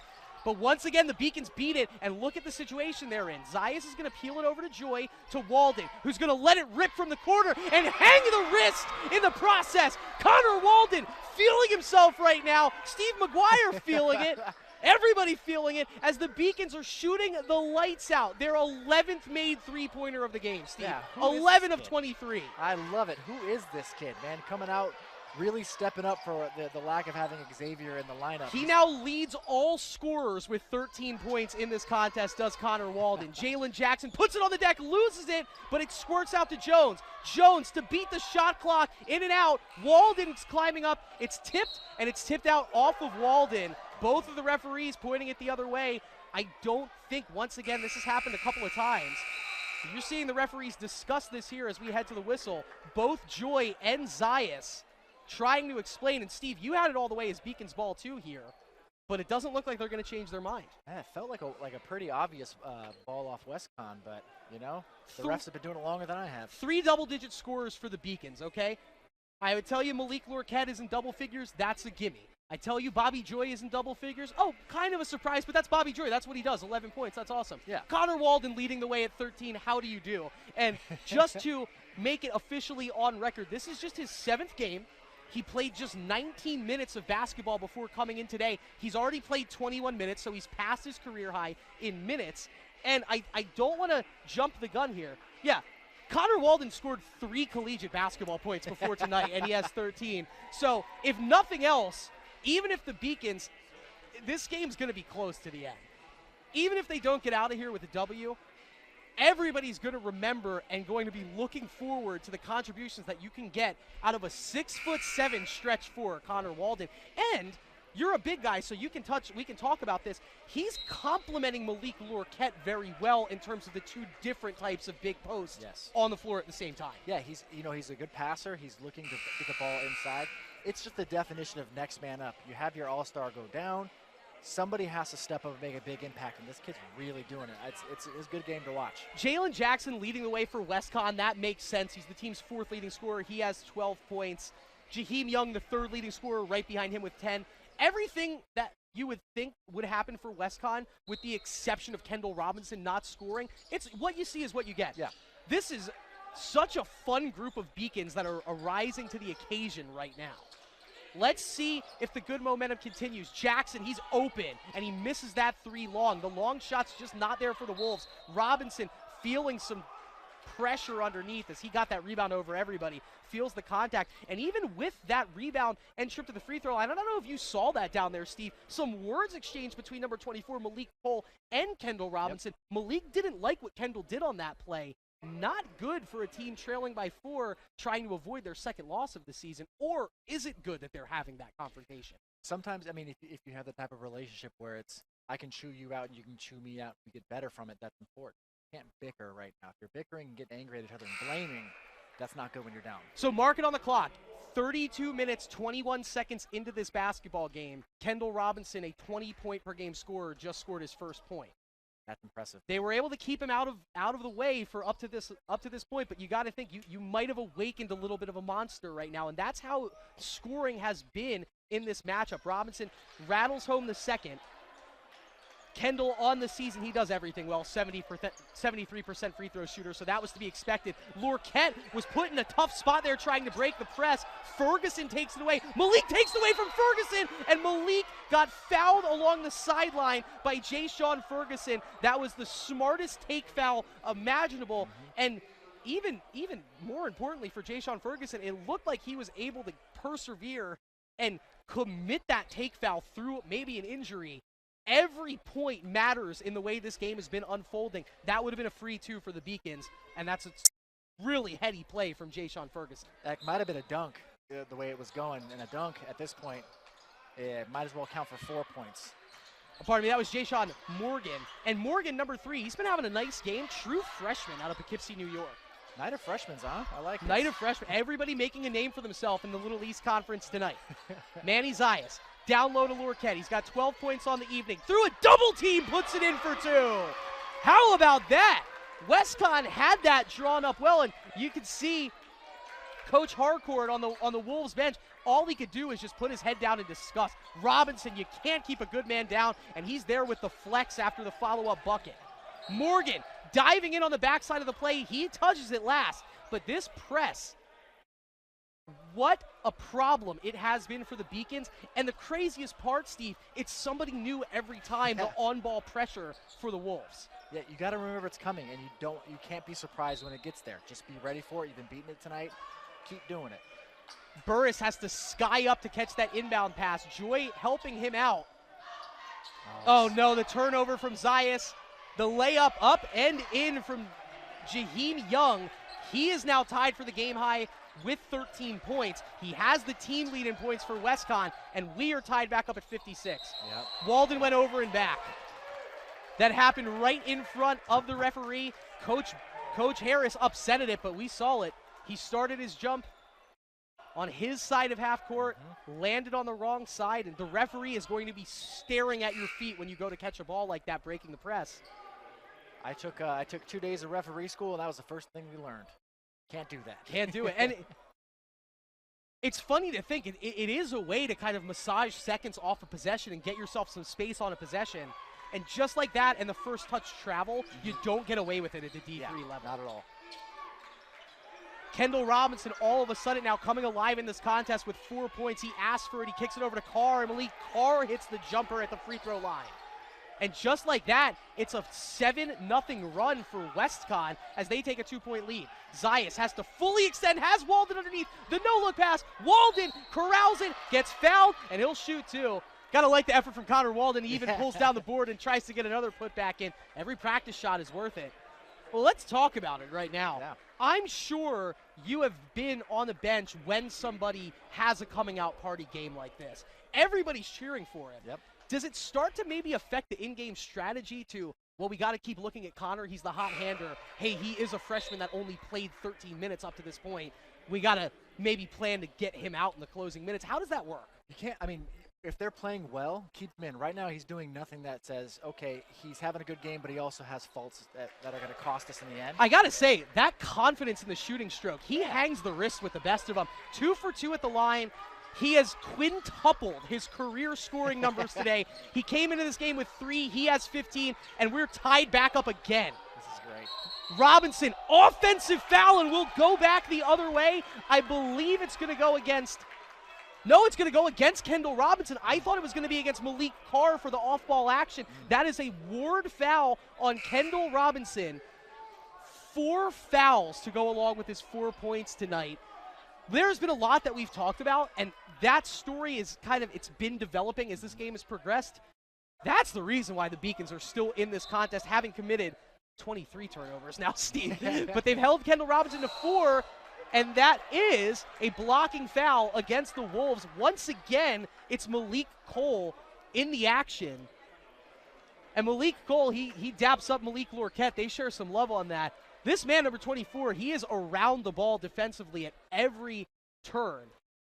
And it's just another player on this roster. You come in and you do some scouting and you look at Malik Cole and you see, okay, he's played in almost every game. He scores 4 points a contest.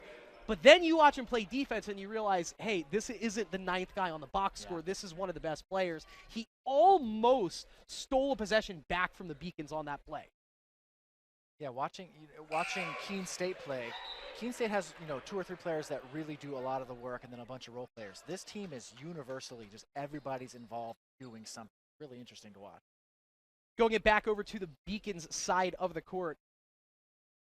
Connor Walden and Malik Lorquette tied for the game high with 15 points.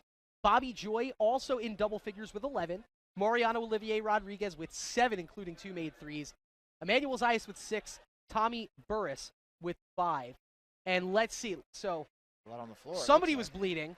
It's funny because you can usually track whoever was bleeding, and right now, nobody claiming it. But this is a nice moment here as Seth Travers, the team's one of the main trainers here, getting the round of applause that he deserves, honestly, every day for the work he does. I see some of the requests you student athletes ask of this guy. Listen, it doesn't go unnoticed, okay? They Seth with a too, heart man. of gold. They travel too. Yeah, it's tough.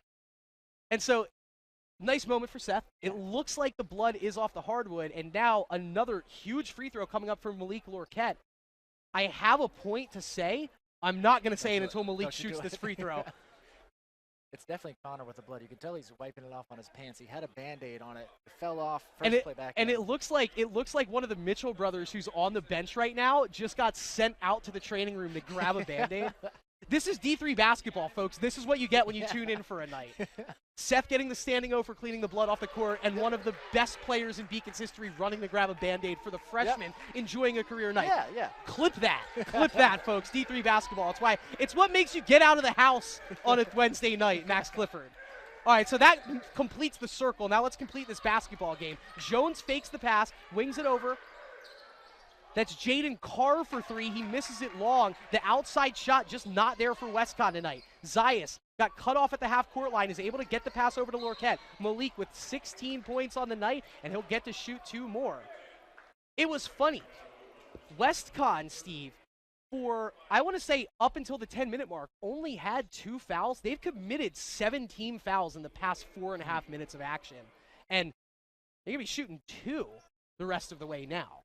It's when aggression, they've been aggressive this whole game, really intense. Now when aggression meets desperation, you get a little bit overzealous and commit some fouls. Another make for Malik Lorquette at the line. I can say what I wanted to say. Steve, he's 6 for 6 from the charity stripe tonight. This is a guy who has just completely turned his approach at the free throw line around. The ball leaving his hand, it's on a line, it's off the back of the rim and in almost every time. 7 for 7, and you need to make your free throws coming down the stretch in a game like this. Especially when you're a big man inside, you're going to get hit more than other people. You've got to make sure you can make free throws. Oh, almost turned over on a bad handoff. Burris hitting the deck. Tommy's on the ball, asking for the timeout. Doesn't get it in time, but the jump ball will give it back to the Beacons. So great hustle there from Tommy Burris.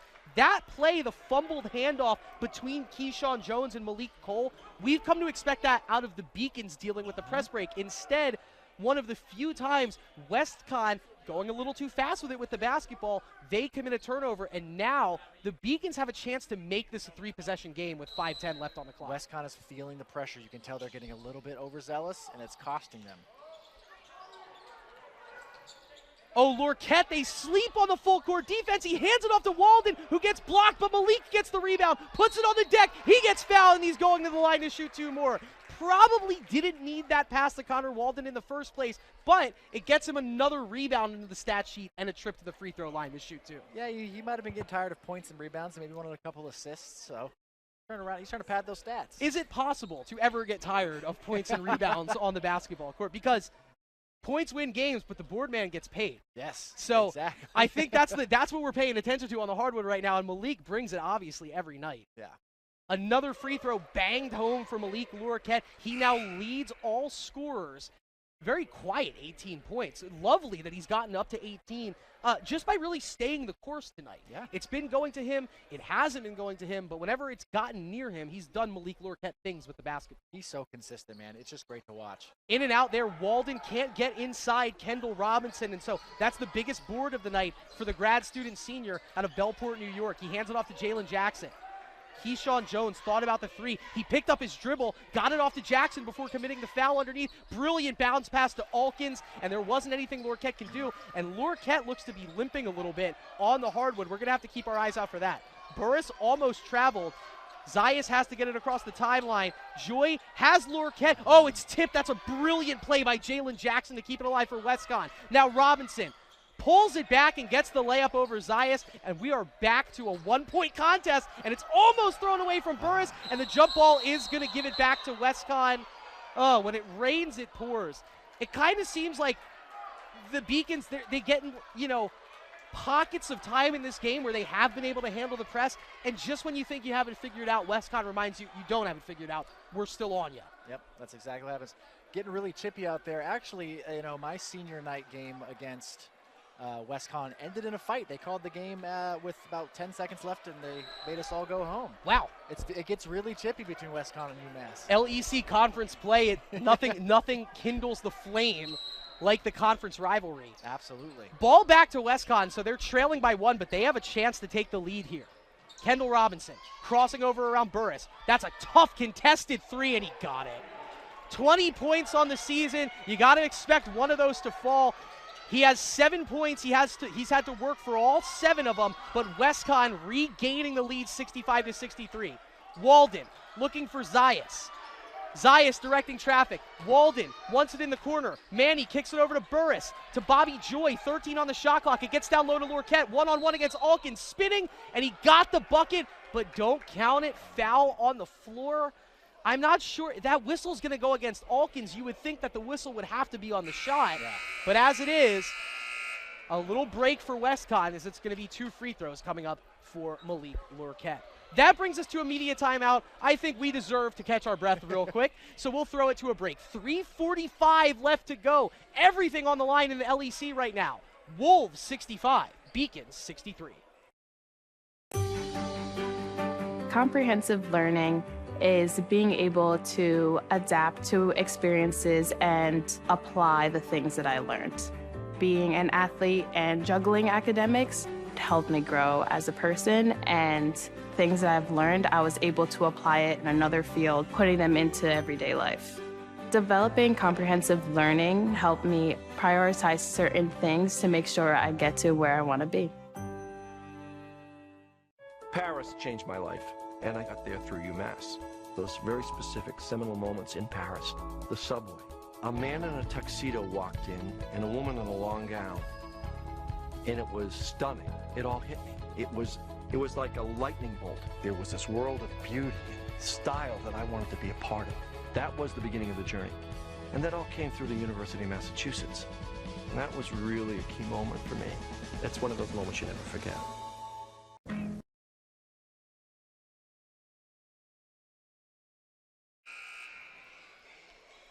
Second horn sounds, and so we're about to be back underway here at the Clark Athletic Center. I'm Chris Del Sordo, joined by Steve McGuire. And Steve, it's 2 more free throws coming up for Malik Lorquette, doing yeoman's work at the line for the Beaks tonight. 2 more, and they're just as big as any other ones we've had tonight. This is where all that practice that he's been going through comes to pay off. Malik standing 6'4" in his senior season out of Sharon, Mass. Another make at the line. And it's turning into, last season he would have been one of the last players on the roster you'd want to send up to the line in a situation like now. Look at the confidence that's dripping off Malik Lorquette. You wouldn't want to have anybody else right now at the line, it looks like. He's in pure rhythm right now. It's great to see. So we're tied at 65. What a game it's been. The Beacons trailed by 11 at halftime. All of a sudden came out of the gate strong in the second to start the second half, and we've been back and forth literally every possession since.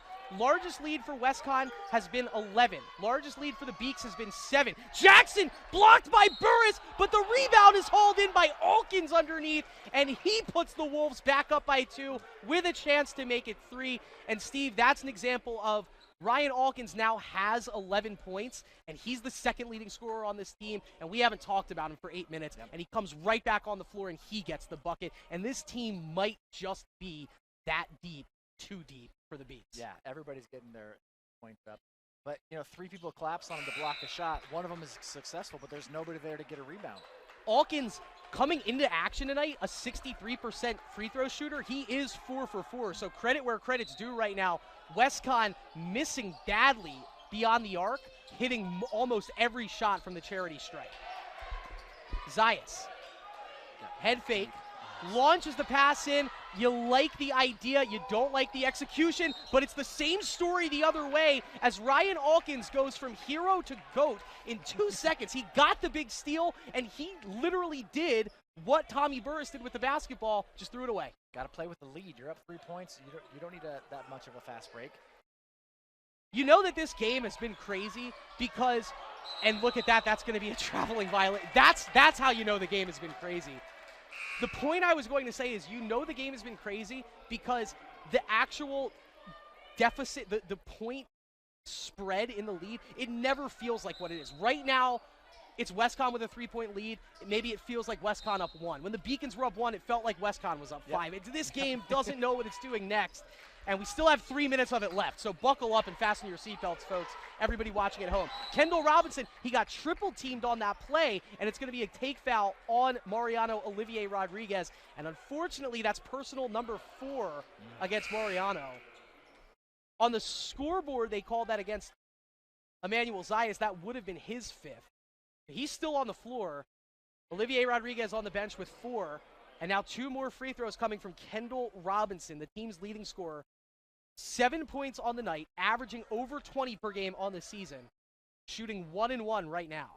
Beacons need a miss on the front end. You're not going to get it out of number 0 as he hits the first and makes it a 2-possession game for WestCon. Yeah, we're getting down to the crunch time here. We're going to have to beat this press, and we're going to hopefully not foul much down the stretch. Credit to Kendall Robinson. He started the game 0 for 4. He's made his last 3 shots from the field. And what was kind of a stinker of a performance has now turned into just a very solid 9-point night. Lorquette, wow, he kept the dribble alive. And, don't know what happened there, but it squirts out of his possession. Robinson throws it off the backboard to keep the possession alive. And somehow the shot falls for Jaheim Young. Young, Alkins, and Robinson, we knew to look out for them. They've all been quiet at times, and when you need them the most, all 3 have risen to the occasion. Words can't even describe what happened on that possession, except it got to Jaheim Young where he could score it, and so he did. Yeah, it was just completely out of control. It ended up in his hands in the right spot. Wasn't even a good-looking shot, but, things all went WestCon's way on that possession, unfortunately. 72-65 the score. Timeout on the floor. We'll take a quick break as well. 2:41 left to go. The Beacons fighting to stay in that 3 seed. More after this on the Beacon Broadcasting Network. Celebrate the soggy shoes and the slow starts. Celebrate the lessons learned along the way.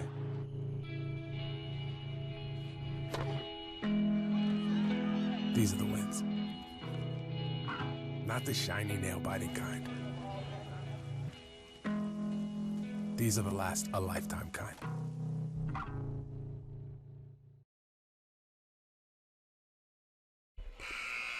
Well, Steve, there are only two options when you have this much time on the clock. You either put up or shut up, and the Beacons need to do that right now, trailing by 7.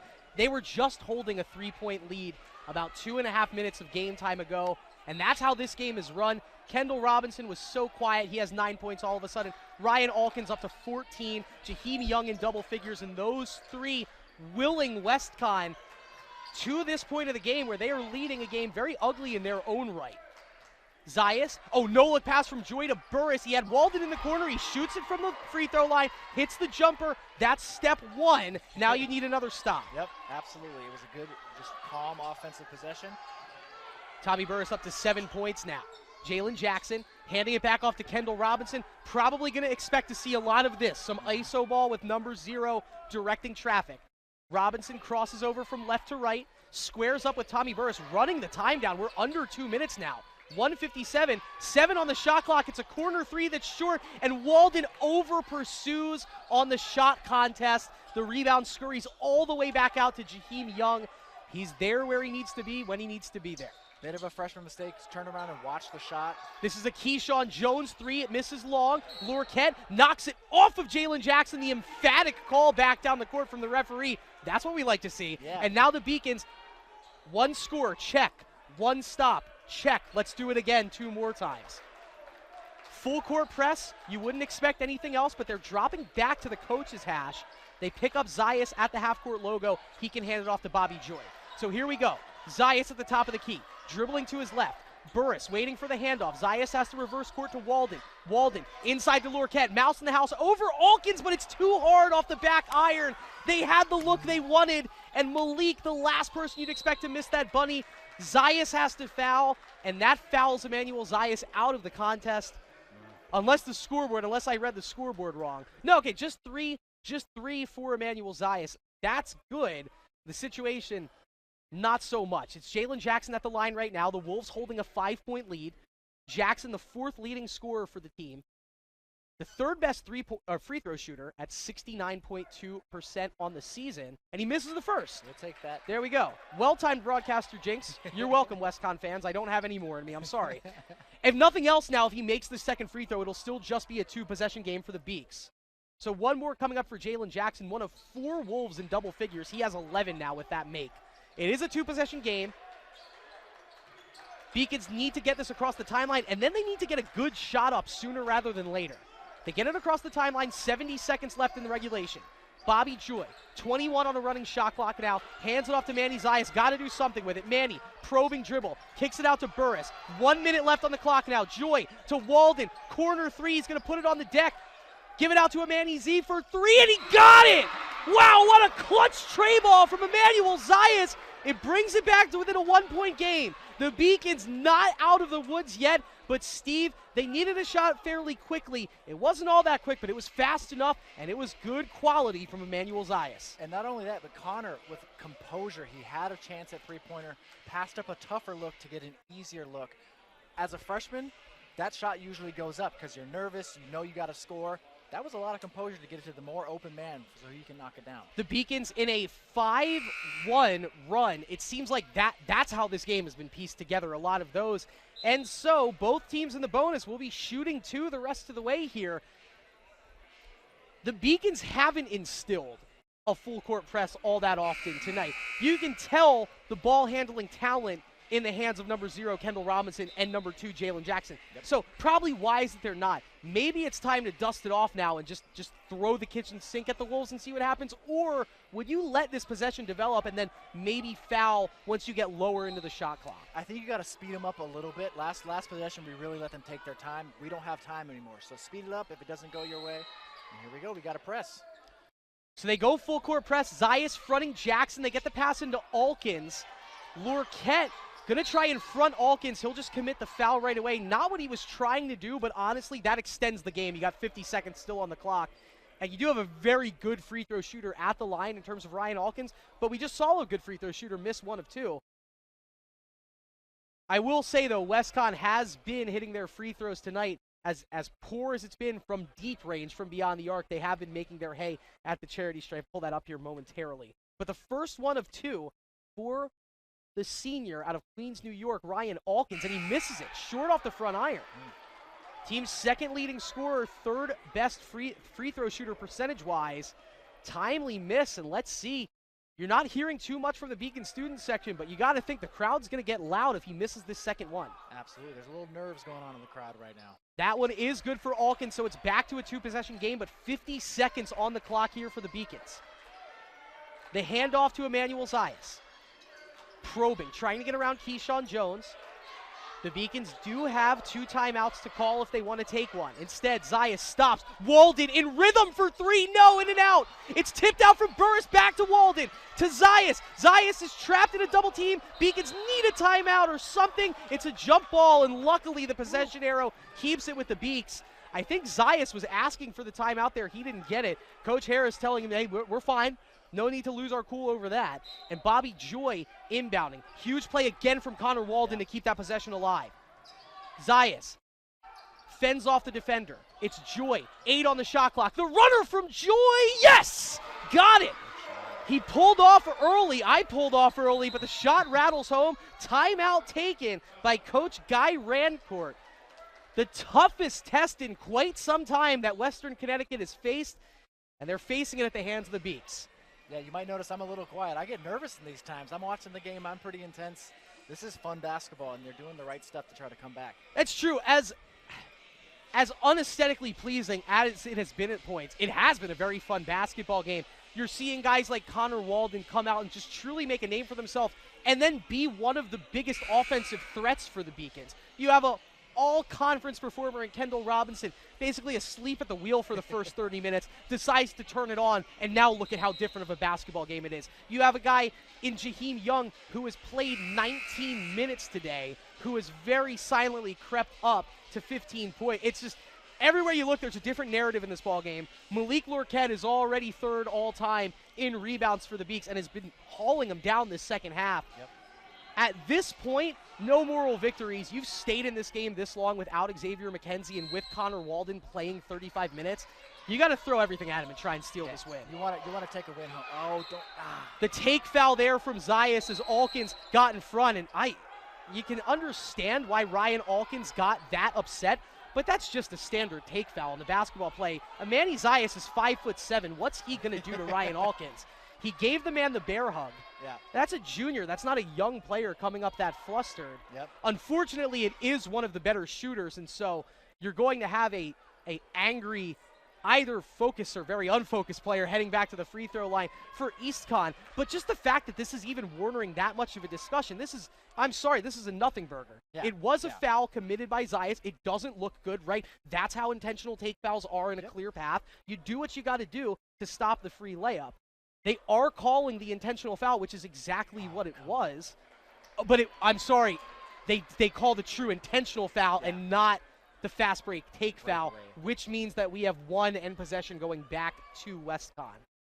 And we'll have a look at the replay momentarily for you so you guys can kind of be your own judge on the play here. But as you take a look, it was evident that Alkins was behind the defense. Yeah. And we're going to pull it up for you momentarily here. But as you can see, a great pass, and then Manny, the contact started on the first step behind. It did make Alkins trip. I'm assuming that's what got Ryan Alkins so upset at that was probably felt like he did get shoved by Zayas and tripped down. It's nice to see cooler heads prevail, but you're right, Steve. The play was warranted. It's a bad foul, but it's the foul that gets made in a basketball game at that point.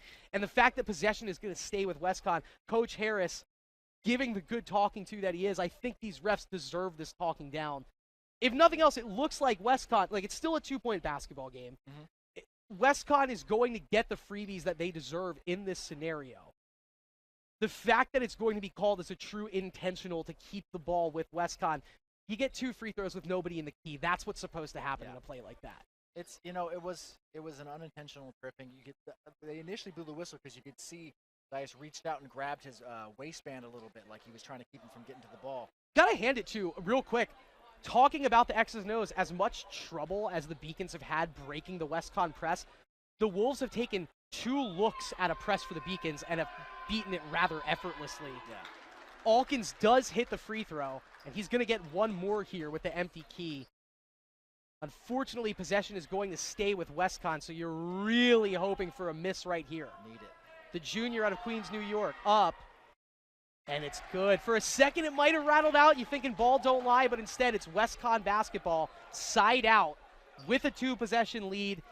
That's just rough, because Manny Zayas was doing what he needed to do. Yeah. He made the proper play. Yep. I want that to be on record, that even though it doesn't look good when that happens, and you have the right to be upset if you're Ryan Alkins. Yeah. Like, that's what any basketball player is going to do on that play. For him to now, it looks like, have committed his 5th foul and fouled out of the game, that's going to leave such a bad taste in the mouth for a player who played his backside off tonight. Yeah. He's a sophomore, Manny Zayas. No help from Xavier McKenzie. Had to beat this press all night, did everything he could on the offensive and defensive end. And for that to be the way his night ends, I think Coach Harris did the justice that Manny Zayas deserved, talking down the referee after that play. That's what you like from your coach. You know, if you can't be the one to speak to the referee and be upset about it, you want your coach to really step in and bat for you, and that was exactly what he did. He let him hear it.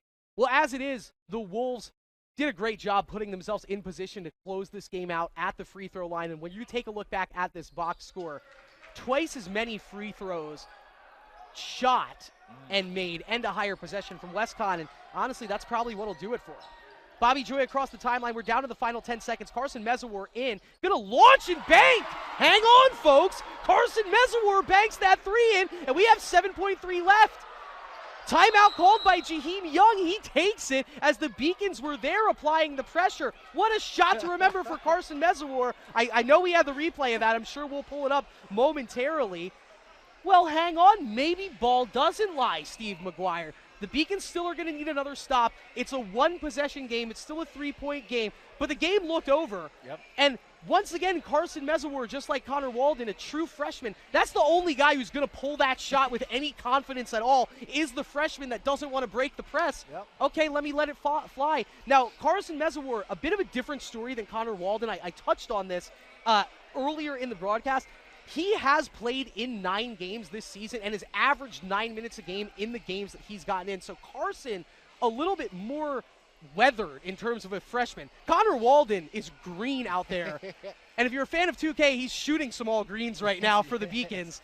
And somehow, the combination, as you take a look at it right here, hey, I'm at the flashlight of the Beacon. Let's pull it and let's hit it. Folks, that is a 38-foot three-pointer for Carson Mezawar. But so all of that to say, the night that you're getting out of Connor Walden, Mezawar with a whole huge shot. Tommy Burris has hit his last 4 jump shots in this contest. And Malik Lurket Ho-Hum does also have 20 points. How you got here doesn't matter. You're in this game right now, maybe still a chance with a full court press. Resetting the floor, it's Jalen Jackson along with Jaheim Young, Kendall Robinson. They run it through the baseline. Great handoff there. The Beacons weren't ready for it, as Kendall Robinson is able to run out of bounds and then get the inbound pass into Jalen Jackson. Jackson's had a solid night from the charity stripe tonight, and these two can put the game officially away for Westcon. Everybody forgets you can do that. I always forget it too, so you don't really play to defend it. It's tough. It's very tough. Westcon 20 of 27 from the free throw line up to this point tonight. Cover your ears, Steve. That was the 30th turnover that the Beacons have committed tonight. And Westcon just half that with 15. Tough.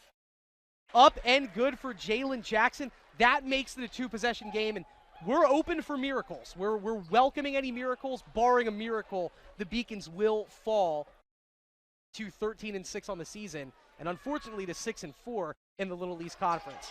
Burris gets the rebound on the missed shot. They push it ahead. It's knocked. It doesn't knock out of bounds for a couple extra seconds. That's nice right there for Westcon. You see the bench signaling no fouls, no need, and so the Beacons will fall to 13-6 and 6-4 in the LEC. Joy's going to get one off of the buzzer. Why not? It's short, and we have gone final. The Beacons fought for all 40 minutes tonight, and they just didn't fight quite hard enough. They fall to the Westcon Wolves 79-69. 75. Steve, as I said, the Beacons now 13-6 on the season. Still good overall, but it drops them back to reality a little bit. 2 straight LEC losses. They're still in third, but 6-4 looks a lot different than what 8-2 could have looked like after these last 2 games. Yeah, as I said, there's levels to the 3 seed, and you'd rather be in a position where you could sneak into that second spot, get a bye first round. But, you know, that's what happens during the season, and you're going to have to pay for it in the playoff. You got to do what you got to do. So now WestCon is 2.5 games up on the Beacons in the 2nd seed. They are a half game behind Keene State. That tiebreaker is not set yet because they have only played each other once. The Beacons now are only a half game up above the 4 seed. They hold that tiebreaker, but as you mentioned, it's a whole new horizon now moving forward, and they fought as hard as they could, so this loss is probably going to hurt a little bit extra. It's going to hurt a lot, too, because, you know, it's a more tiring loss. You work so hard. You had to beat a press all night. To be that exhausted and to show an L on the scorecard, it just hurt. Well, the Beacons, though, 8 more games on the schedule to keep righting the ship before playoff time. The game has gone final. Wolves 79, Beacons 75. We'll take one last quick break. We'll tabulate the game's final numbers and tie a bow on this thing after this. Hard-fought loss nonetheless, 79-75. The conclusion after this on the Beacon Broadcasting Network. Something I discovered in myself is that if I have a goal, and I can accomplish it. It's a well-rounded experience. At a Division III school, you primarily a student athlete, so the school is really shaped around you developing yourself as a complete individual. It helps a lot that you have a family with your team that can guide you.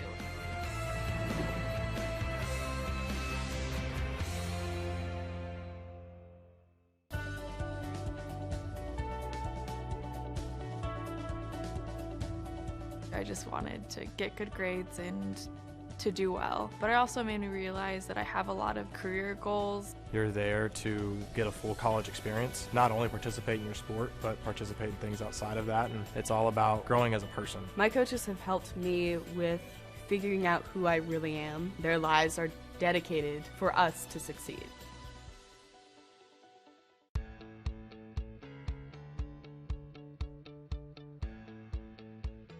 Being a part of the different activities and organizations that I've been a part of, I'm actually able to see myself where I'm like, hey, I actually can make a change. I'm one person that can make a difference. Division III has helped me to develop teamwork skills, critical thinking skills, time management skills. It's not just about basketball, or it's not just about school, it's about developing yourself as a person altogether. I'm the first undergraduate alumnus to lead this university. I'm very proud of that. I was literally able to transform my life because of the University of Massachusetts, and I want that for every single student that walks through the door.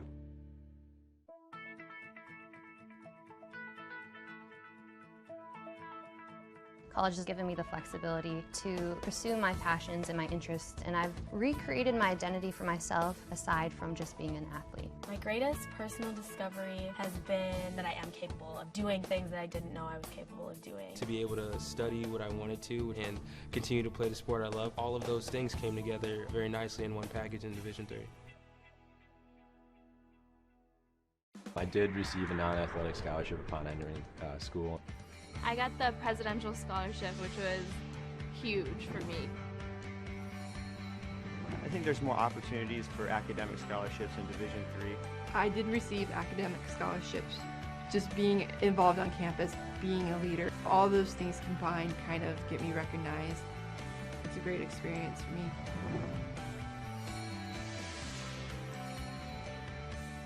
me.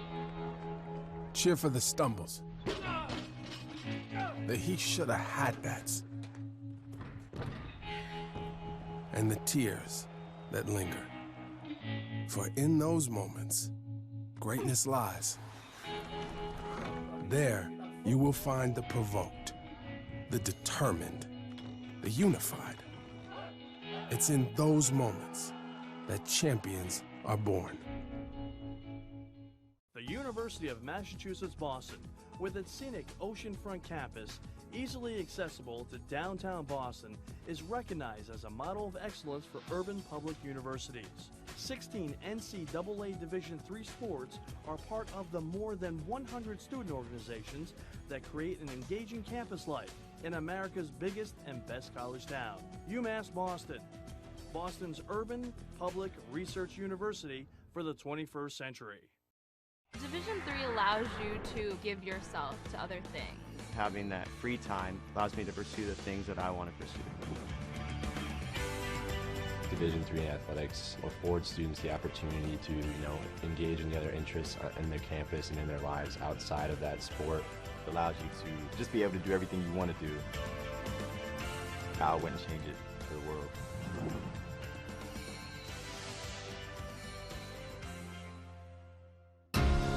Moving from Turkey, it was a rough journey for me because when you don't really speak the language that well and when you don't really fit in the crowd, it's very easy to disappear. But I decided not to give up, and UMass helped me. UMass Boston. Well, we've gone final here at the Clark Athletic Center. Chris Del Sordo joined by Steve McGuire. And Steve, this is peculiar because we have the final stats up here. The Beacons outshot WestCon by 2% from the field. They outshot them almost 30% from beyond the arc. If you would have told me one of those two things, I would have thought, hey, we're probably going to get a win. Yeah. If you would have told me both of these things, I would have said, how much did we win by? But look at that bottom stat, 30 turnovers. It was one thing when it was nearing 20. It was another thing when it was in the mid-20s. It got all the way up to 30. And there were a lot of players got the mix tonight. There's a lot of reasons that we can give to ultimately this loss. But that's it. That's the conversation right there. Middle and end was the press established by WestCon, and they were able to execute for 40 minutes and get out of here. Yeah, it's all, it's the tale of two halves again. Same thing with the Keene State game. The first half, was not good. Second half, Keene State really good. Tonight, the end of the first half was terrible. It was 2 minutes that you will never be able to recreate again. No, in terms of the, I don't want to say the patheticness, but the dearth of good plays across the last 2 minutes of the first half. It was Murphy's Law the last 2 minutes, and second half they shot the ball well, but that press needs to be handled much better next time they come up. Individually, Jalen Jackson leading the way for WestCon with both 16 points and 4 assists. Right behind him, the two players that we expected to make their presence felt and do it quietly, the second and third leading scorers, Ryan Alkins and Jaheim Young, each with 14 points on over 50% shooting. For the bulk of this game, Kendall Robinson was the story because of the poor play. But he ends the night, 20 minutes, 38% shooting, with 11 points and 6 boards. You just can't keep a good player down, and we saw Kendall Robinson wake up towards the end of the game and help cement the win for the Wolves. Yeah, those came at the most inopportune time for the Beacons. They really did. Yeah, they just showed up when, you were coasting and you didn't really have to worry about him that much, and then he caught fire, and it gets dangerous. For the Beacons, Emmanuel Zayas playing all 40 minutes tonight until he fouled out, so 39 and change. Bobby Joy and Malik Lorquette each with 38. And then Tommy Burris and Connor Walden each with 29 minutes. Now remember, Connor Walden, 3 minutes of basketball action in his collegiate career before coming into play tonight. Statistically, it was Connor Walden's night, a career high, a season high, in everything high. He came in tonight with 3 collegiate career points. He ends tonight with 20. He scored 17. Malik Lorquette goes for 19 and 14 rebounds, and yet the Beacons fall 79-75. One more time touching on what this means as we move forward for the Beacons. They are still third in the LEC, but they're only a half game ahead of fourth place. WestCon, on the other hand, they are still second in the LEC, but now they are a half game away from Keene State at the top of the conference. And so that'll do it for us tonight here. We got a great win in the women's department, and it was just as disappointing of a loss for the men. For my color commentator, Steve McGuire, for our producer, Michael Vesci, for the director, Gina Albano, the graphics operator, Tam Landry, the replay operators, Elena Albano, Grace Kelly, and the camera operators, Colin Ford, Elsa Vanaco, Josh Eastman, and Miranda Cuddy. I'm Chris Del Sordo. Thank you guys so much for hanging out with us tonight. Sorry we couldn't get you 2 wins, but it was a fun doubleheader nonetheless. Games all weekend long, so tune in to the Beacon